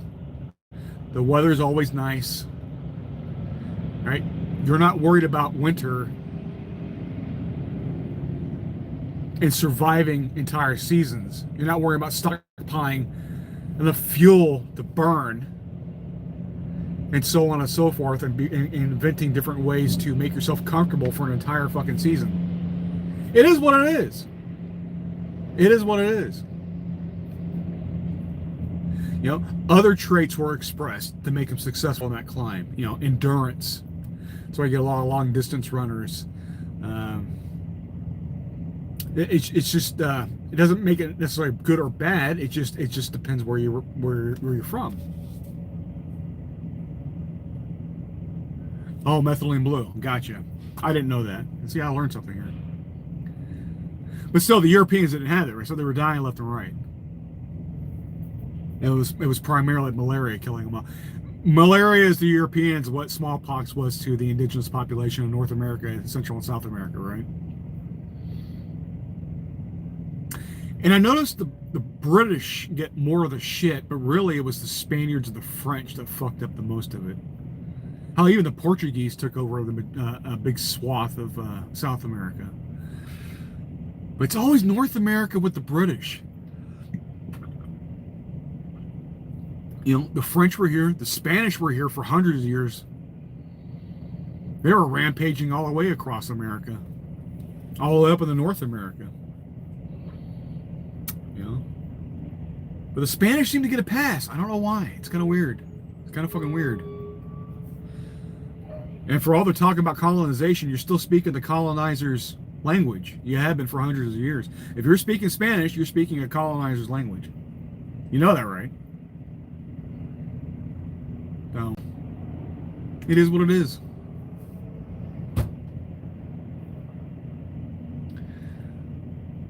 Anyway,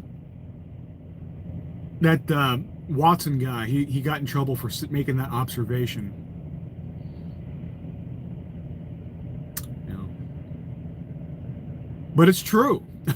Glossing over, canceling somebody, trying to make them look bad, you know, it doesn't change reality. That's why I like pragmatism. Hiding your head away from facts don't change the facts. Ignoring the facts don't make them go away. You ignore them at your own peril.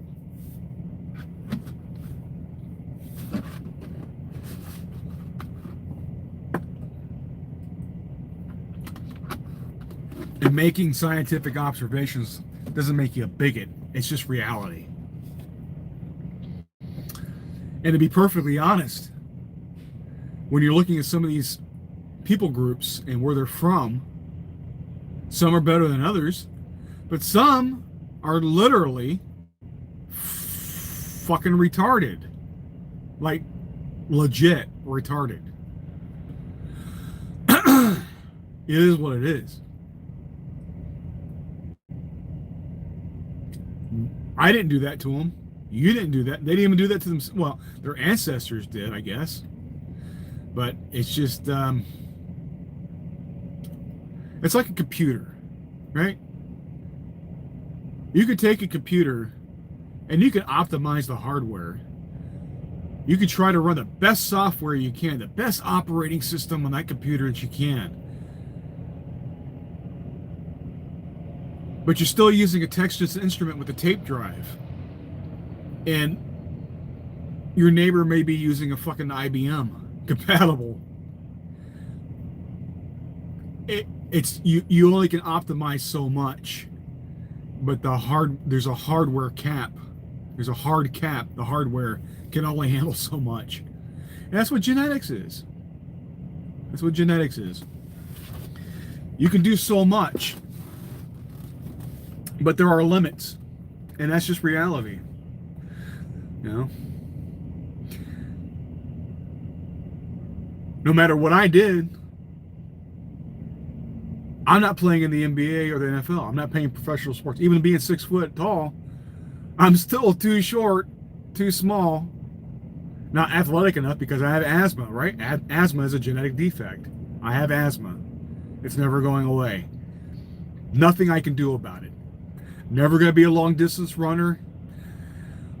You know, I can swim a little bit, but I'm not doing endurance swimming. I'm not doing a lot of that shit. And no matter how hard I think I can, and that can-do attitude, I'm never going to be an NBA caliber athlete to perform at that level because of genetics. Doesn't matter how much protein powder I eat. Doesn't matter my workout regimen. It doesn't matter any of that shit. My eyes are bad, and I just don't have the genetics, the lungs, to be a professional athlete. And nothing I do will ever change that. Well, it's no different than any other genetic trait that we have. And that's just reality. You know, but people like to get all pissy about it, but it's like, you know,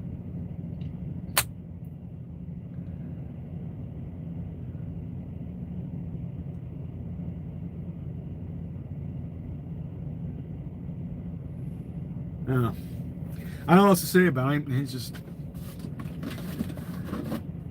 I forgot where I was going with it. I know I was talking about Watson, but I can't remember how I got to Watson.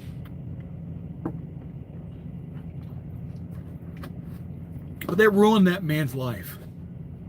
Ruined his life. Saying that.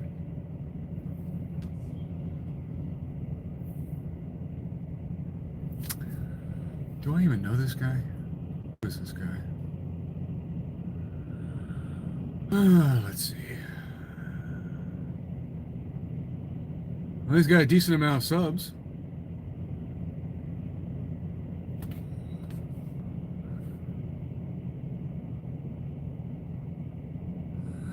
Well, you're from a much bigger channel than me, dude.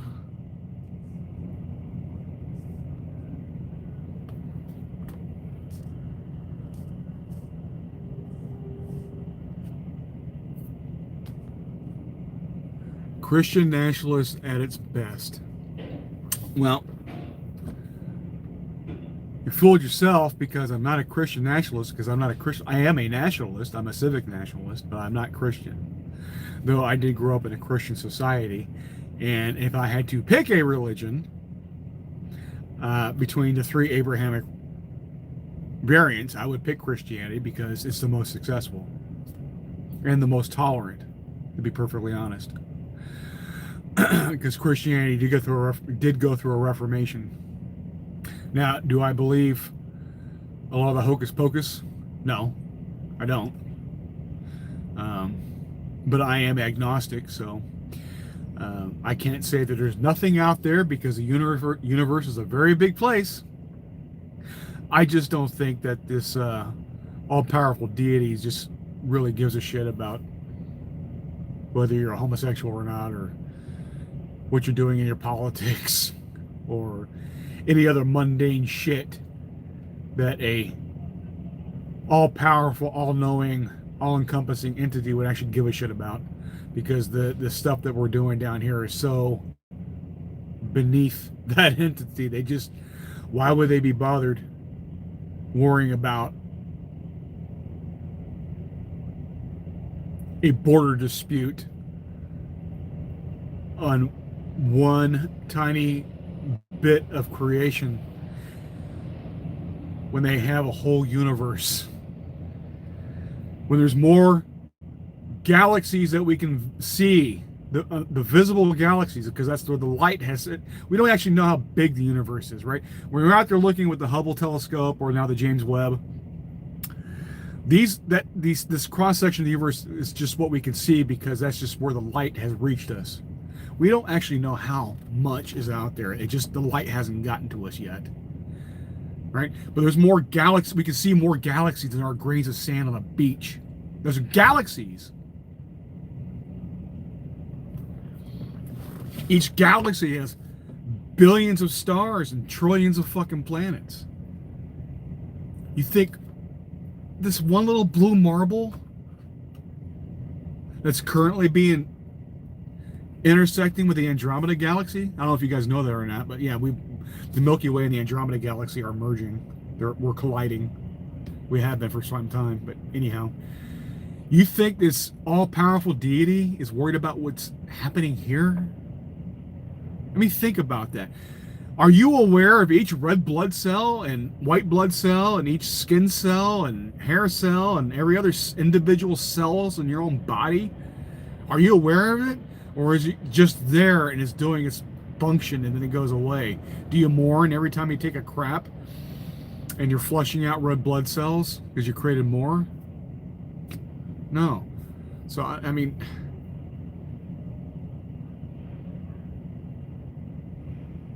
I think that's how God would be, right? But that doesn't make me a Christian nationalist. It's fucking bizarre, man. But wanting what's best for your country and having a certain amount of civic pride, I think, is a natural state of what a citizen should have. Because you should actually give a shit about where you live. You shouldn't want to fuck it up and litter everywhere and be a complete slob. And you should be able to get along with your neighbors and have a civil discourse. You know, these things are all cultural issues, and yeah, we should all share a common culture so we can all get along.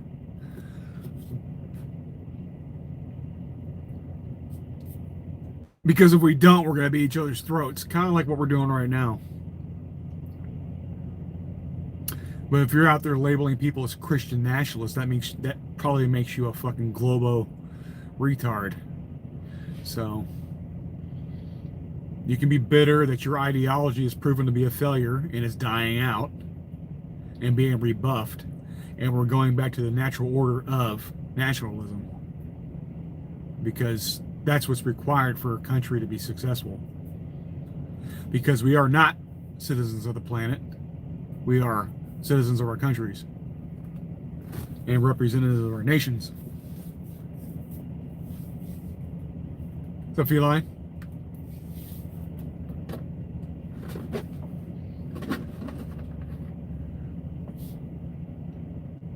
A lot of you global homos are out there trying to give nationalism a bad name by conflating them with fascism and Nazism.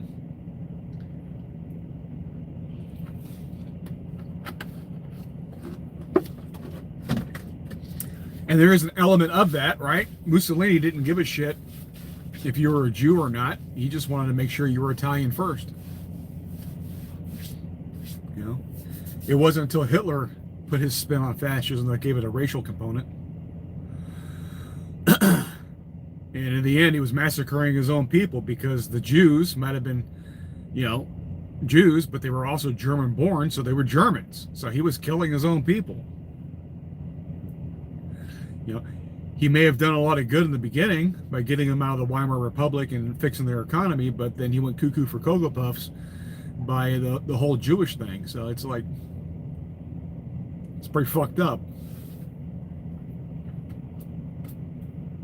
Now, with that being said, it doesn't excuse FDR with allying with Stalin, because Stalin was every bit as bad, if not worse, than Hitler. He just was. The Soviets were awful. Killed way more people than the Germans. Did it a lot longer, too. And the only reason that Hitler was able to get away with what he did with the Holocaust is because we, as Western countries, allowed Stalin to get away with what he did with the Holodomor, when he starved 3 million Ukrainians and other parts of Russia, because food is a weapon, right? That's where that term comes from. Food is a weapon. He was murdering his own people through starvation. Men, women, children, didn't give a shit. And he did that, I believe, 6 to 8 years prior to Hitler even gaining power, when he was elected as chancellor. And he was elected. So yeah, Stalin was worse in my mind's eye, and FDR should rot in hell forever for allying himself with the Soviets.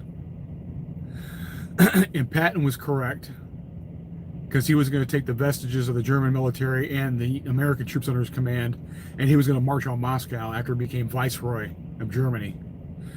And then they assassinated him.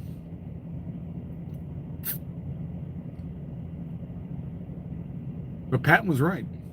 The Soviets were just as much of a threat as the Germans were. No, we didn't. We had plenty of choice.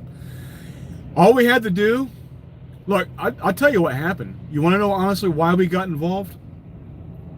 Because initially the Soviets and the Nazis allied. They were allies, and they carved up Poland.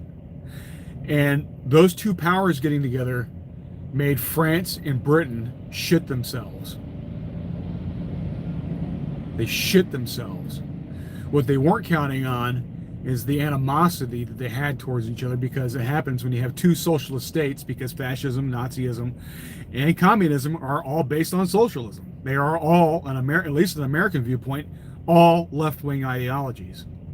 There's nothing right-wing about Nazism. It's all based off socialism. And all I have to do is go read the teachings in the writings of Giovanni Gentile, who's the actual author of fascism. And he allied himself with Mussolini, and they were both ardent socialists. And he's quite clear that fascism was the spiritual successor to socialism, because socialism was a failure, because it didn't go far enough. But it was still grounded in socialism, because they were socialists. So was Stalin. Stalin was always described himself as a socialist. But yeah, France and Britain shit themselves because the Soviets and the Nazis allied to carve up Poland. And the reason they did that is because of World War I. World War II was just an extension. It was just basically a 20-year armistice. It was one contiguous war with a 20-year resting period, because World War I was so brutal. But Poland didn't really exist, so they created Poland after World War I. Right? But it had only been 20 years, and it's kind of like what Ukraine is to Russia right now. Ukraine was part of Russia for so fucking long, even going all the way back to the Tsar eras. But then they've only been independent since for about 30 years now, when the Soviet Union collapsed, and they finally gained independence. So they've only been independent for about 30 years. Poland's kind of like that. So they went in basically and were taking back the territory that was rightfully theirs. And that alliance scared the shit out of Britain and France, as it should have. But when you have two autocratic regimes where the state is all powerful, it can never be wrong, and now they're butting heads, right? Because they have different goals in mind. And you can't have more than one god emperor, and that's what they were dealing with. So they started shooting at each other. And in the end, we should have just let the Soviets and the Nazis kill each other, and then we could have gone and mopped up the winter. We didn't have to go in there and do what we did. If you just allowed the Germans and the Soviets to kill each other, after all, and the Germans would have steamrolled Stalin. The only reason Stalin survives is because FDR gave Stalin U.S. manufacturing ability. The only reason they had the factories that they did is because we sent him the people to build the factories, the know-how. They didn't know how to do all that shit. We gave it to him. And he later on used it against us during the Cold War.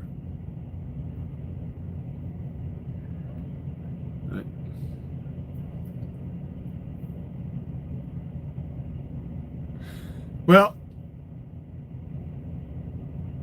if you look at it pragmatically, Feline, and I know you're Jewish, and what he did to your people were horrible. I'm not excusing that.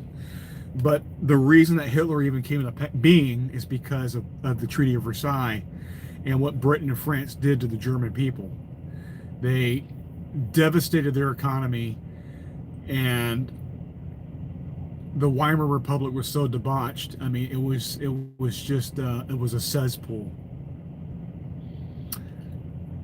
and it was so awful that it was a fertile ground for a strongman like a Hitler to manifest and to seize control.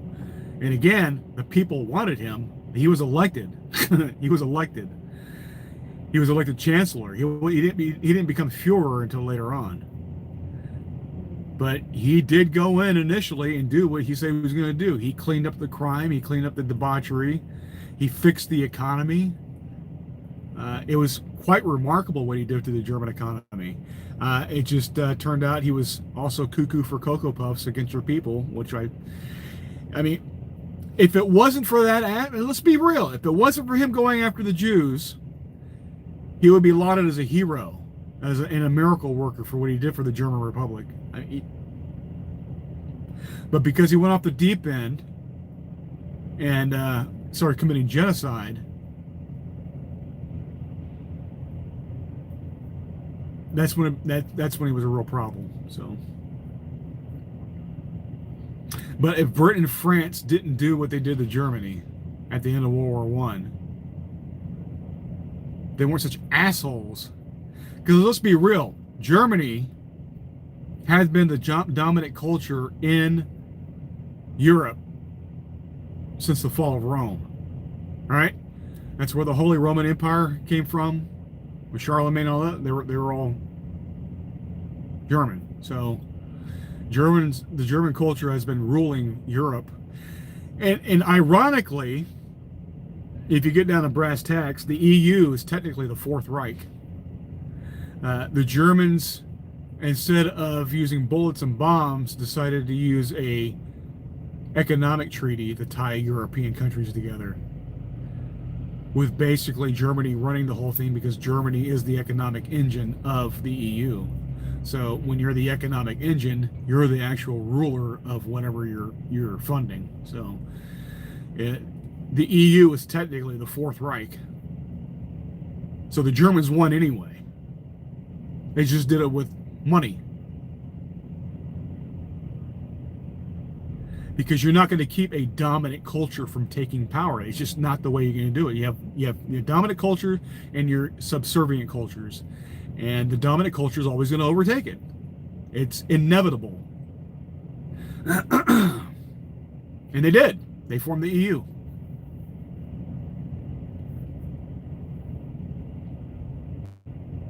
So, and nobody gave a shit about Mussolini. I think they even named Mussolini as the Time magazine Man of the Year at one point, because they were in love with fascism. They loved El Duce. Like I said, he didn't give a shit what religion you were. I mean, I guess he preferred you were Catholic because of Rome, but he just wanted you to be German. I mean, not German, but Italian first. The only time they really gave a shit about Mussolini is when he invaded Ethiopia. That's how he got on the radar of the other EU power, or the European powers. He decided that they had their empires. He wanted to expand the Italian empire, and he invaded Ethiopia, and they didn't like that. And then they basically forced Mussolini to a corner to ally with Hitler. He was still a thug, because he was, but a lot of the Italians liked him. You know, but it was just a different type of socialist government. But they just didn't like it that he was trying to expand Italian influence in Africa, because that was that's their territory. They had their eyes back on Africa at that time, and they saw the Italians as encroaching on their territory. So they wanted to go and force them out. It always cracks me up too when they say, "Oh, you know, they defeated fascism in Europe." Blah blah blah. You know, the whole point was to defeat fascism and Nazism. I was like, if that's the truth, then why did Franco die of old age in Spain? They like to gloss that over a little bit. It's like, huh? They didn't technically defeat fascism in Europe because Franco died of old age. So, whatever. you do have to sift through a lot of bullshit propaganda, and the Soviets were part of the alliance, so they get to write a lot of the propaganda, and they were good at it. There was a lot of bullshit.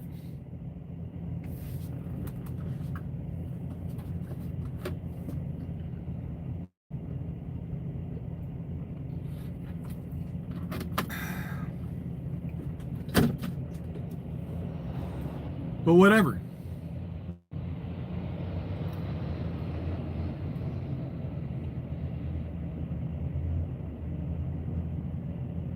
It's kind of like today.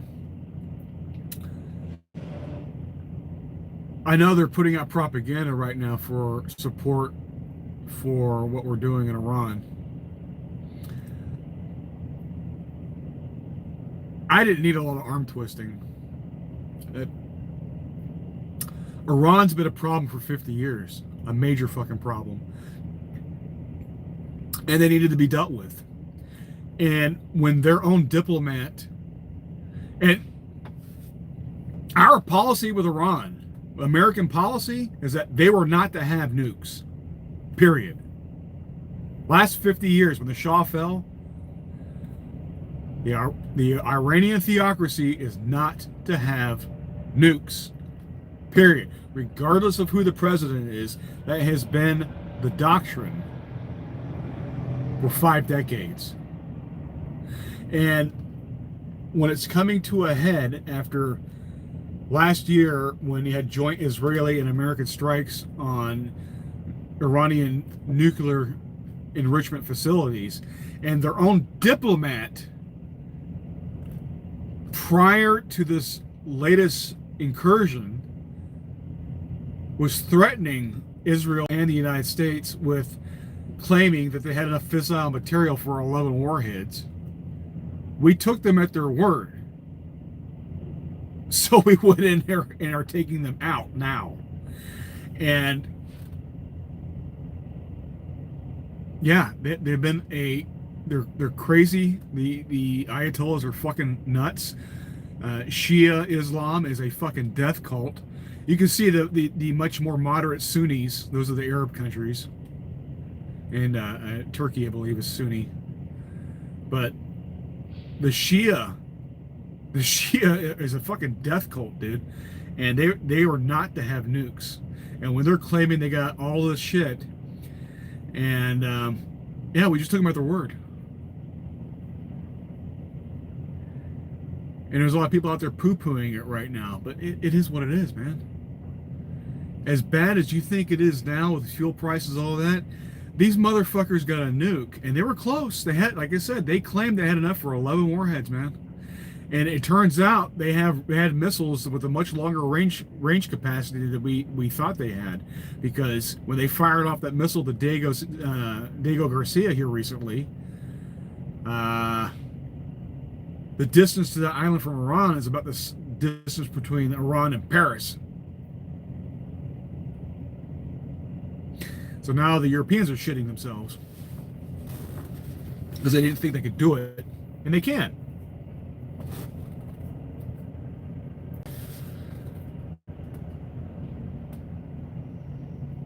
And if these nut jobs are able to actually equip a warhead, then we basically have another fucking North Korea. A more unstable,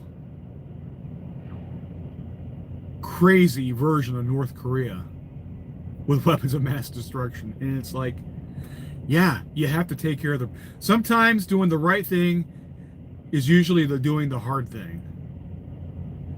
And the reason we allowed Iran to get away with a lot of shit that they have is because of the Strait of Hormuz. We knew they were going to use that as a bargaining chip. That's why we didn't fuck with them for so long, because we knew what was going to do to global oil commodity prices and other aspects of anything coming out of that strait. And it's like, yeah, but now it's to the point of like, okay, what's the more untenable situation? Them having nukes, or them closing the Strait of Hormuz for a little while? To me, it's a pretty easy sell. You keep them from getting the nuke. And then when this regime's gone and a more palatable regime is put in its place, then things can get back to status quo, you know. But unfortunately, other people don't see it that way.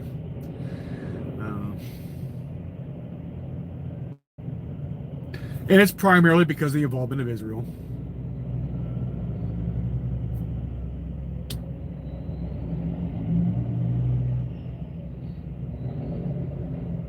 And I think a lot of that, I mean, I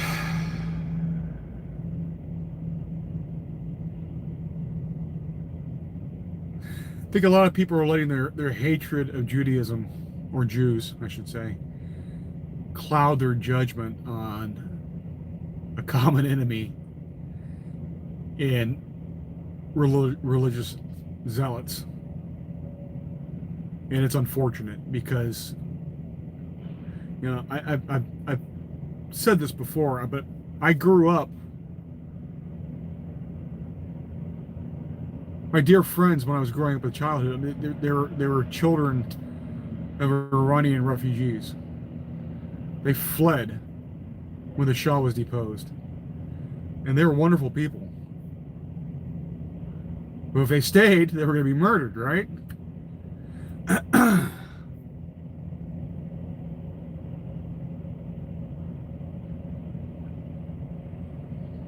And it's a damn shame. I mean, the people there deserve so much better than to live how they've been on these last 50 years. And unfortunately, they've been brutalized. They've been brutalized, and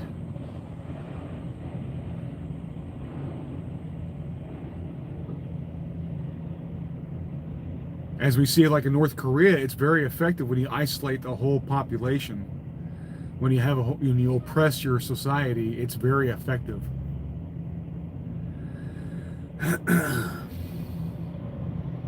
But they deserve better. The Persian people are proud and have long traditions, and they've been in that area forever. And they've created some of the greatest civilizations to roam this planet since the dawn of our current written human history. And then, unfortunately, they got sidetracked with a revolution for some fucking religious fucking retards.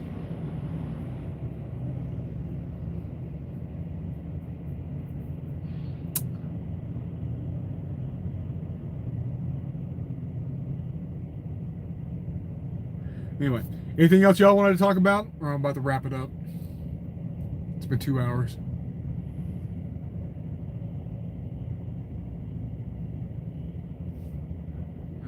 Just checking.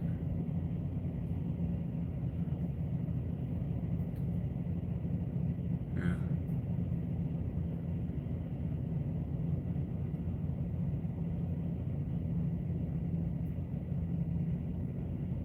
So yeah, just to put a pin in it, I think what we're doing with Iran is just. I know that's not popular right now, but that's just how I feel. It's I don't believe in allowing problems to metastasize to become bigger problems and kicking the can down the road for later generations to deal with the problems that we should have taken care of as adults. We shouldn't be relying on our grandchildren to fix issues that we should have as responsible adults in our time. The can kicking is going away.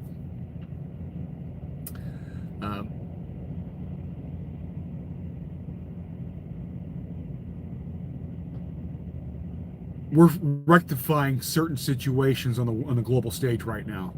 The can kicking is over. We're fixing Venezuela. We're fixing Cuba right now, despite what Hassan Piker and his fucking gaggle of fucking retards going down there and saying, oh, Cuba, yeah, we love socialism, we love this and that. The people are fucking suffering.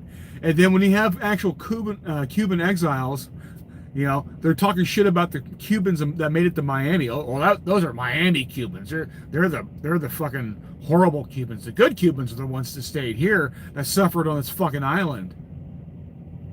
Right? He's talking shit about people and their own lived experiences, and you got this fucking retard from Turkey who was always a nepo baby because he comes from a billionaire family, And his fucking uncle, who he had a job with for a while, is the owner of the Young Turks.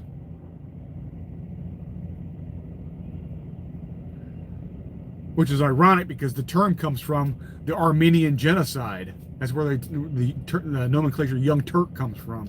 Anywho. So you got this fucking Nepo baby socialist retard who happens to be a millionaire, living the high lifestyle in fucking California, flying down to Cuba with his other fucking socialist dipshits, trying to tell the Cuban people there that don't have fucking power and to have other necessities how great socialism and communism is. It's like, shut the fuck up. Fucking champagne socialists.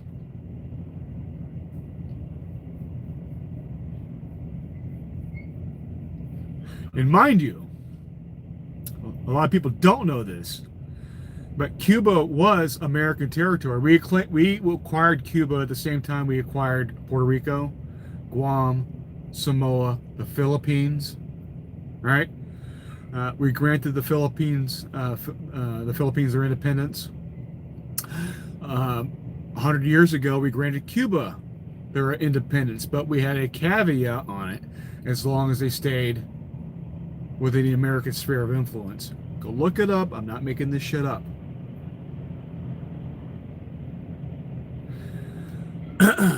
And when we granted Cuba their independence, they were a much different culture and a prosperous society until Castro came along and turned it into a shithole, basically. But yeah, Cuba was always kind of ours. We won the Spanish-American War, and that's when we got it. That was during the McKinley Roosevelt administration when McKinley was assassinated, and a lot of you guys don't give a shit, but that's how we got it. That's how we got Puerto Rico and all these other territories, because they were Spanish. We beat Spain, and then when they sued for peace, we took that territory. It was offered in the peace treaty. Anywho, little history lesson there. War News Channel, its former military intelligence officer.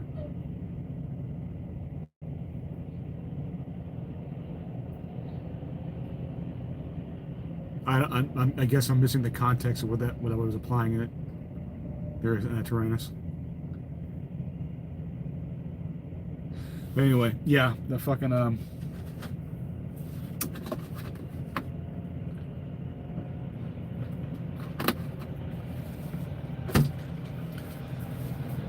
the Cuban people are tired of that shit. They're done with the revolution. They don't want communism. They've been suffering under this regime since the Castros, but now the Castro brothers are basically, one died, the other one's like in his 90s. He's about to fall off the planet, so they had this third guy come in, and then somebody's actually doing something about the problem. And I like that. We want stability. This is our sphere of influence. We've had the Monroe Doctrine since President Monroe. Duh. By not taking care of our backyard, we allowed the Chinese to come in and infiltrate. We allowed the Soviets to come in and infiltrate with the KGB. You know, when we sold the Panama Canal to the Panamanians for $1, that never should have happened. Jimmy Carter never had authorization to make that trade. You know how many Americans died and Panamanians died building that fucking canal with American taxpayer money? And this motherfucker is going to give it away for $1? Are you fucking retarded? That's just one of several reasons why Jimmy Carter was a fucking dumbass. That's our canal. And to rest on our laurels to allow the Chinese to come in to basically supplant us as the operators of the canal, to direct the traffic through there, Well, that's a huge national security issue. How do you think we get a lot of our military equipment from one side of the fucking, from the west coast to the east coast? We go to the Panama Canal. That's our canal.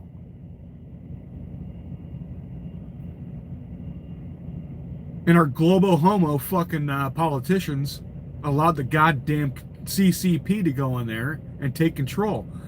Finally, we got a more nationalist president to go in there, and they're rectifying fucking problems that should have never have been allowed to metastasize. So yeah, I agree with doing away with the can kicking down the road. It's long past time. That is America first. We're cleaning up our backyard. And you know what? Everyone's going to be better off for it. The Venezuelans are going to be better off for it. The Panamanians are going to be better off for it. The Cubans are going to be better off for it. Everyone's going to be better off for it. Iran is going to be better off for it.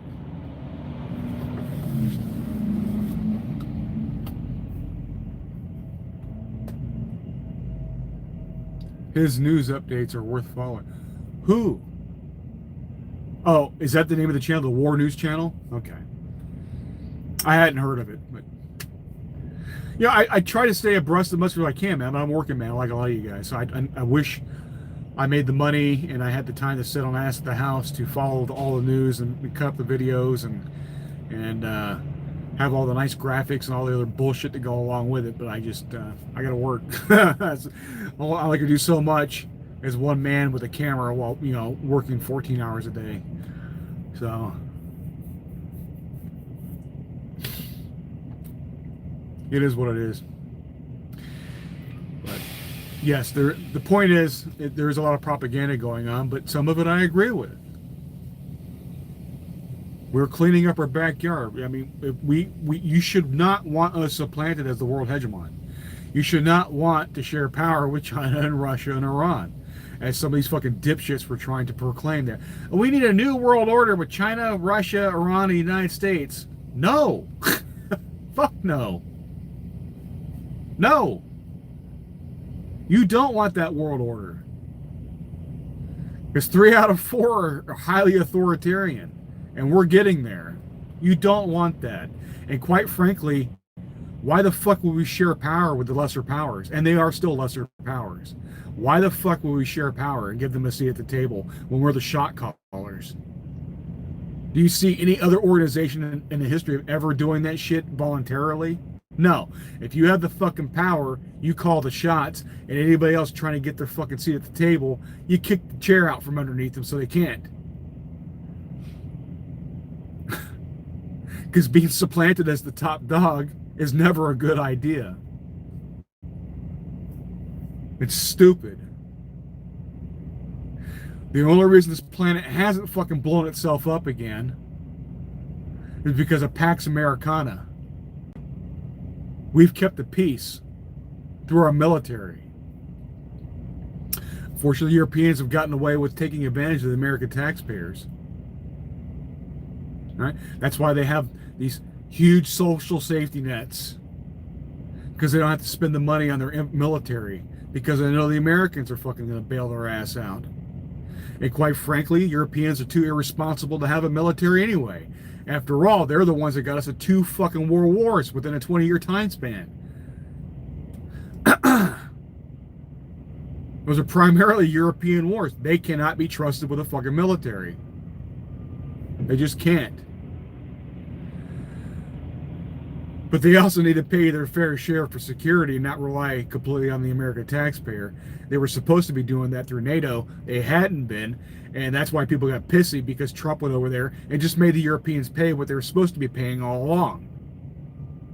Now he's got majority of them to start paying more, right? Because they saw what's going on with China and Russia. Like, you know what? We probably should kick in more money of our GDP for protection.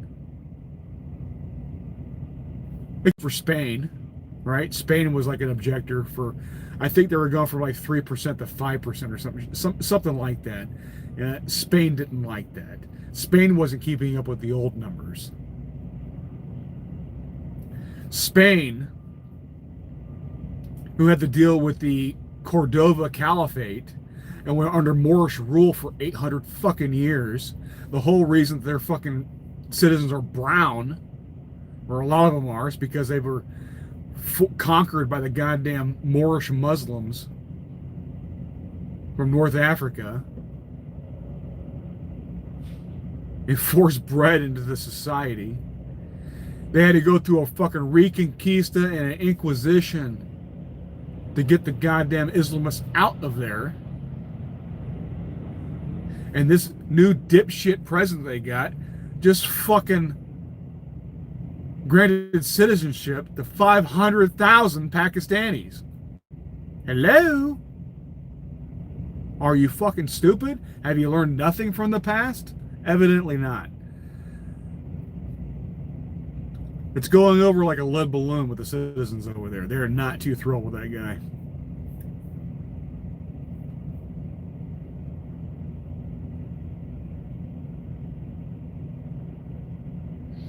But that's what they want for us over here. Could you imagine that? Your whole history. And it's only been, what, 500-600 years since Isabella and Ferdinand finally completed Reconquista? And now they're just allowing them back in. Like nothing. There's like, oh, it's just water under the bridge. Like it never fucking happened. It's like, you've learned nothing from history. You're fucking retards. You're actively destroying your own societies over for some fucking bullshit ideology that doesn't work and has proven to be defective. It's like, what are you doing? What the fuck are you doing? Anyway, I'm gonna go on another rant. I need to go to bed. All right, guys. Thanks for being here. I appreciate you. We'll do it again at some point. Don't know when, but we'll meet up then, huh? You guys take care. TC out. Oh, if you want something funny to watch, and you haven't been here from the very beginning, if you're able to, rewind to the beginning because you can see a fuel island fight that happened when I was giving my salute. You know, the whole drink at the beginning. There was some yelling at the truck stop, and you can see a couple of guys getting a shoving match. Just something a little bit different because I'm not sure what it's going to do when it processes the live feed. But yeah, if you can rewind all the way to the beginning, you can see a fuel island fight near the truck. I thought it was pretty funny. Anyway, you guys take care. TC out.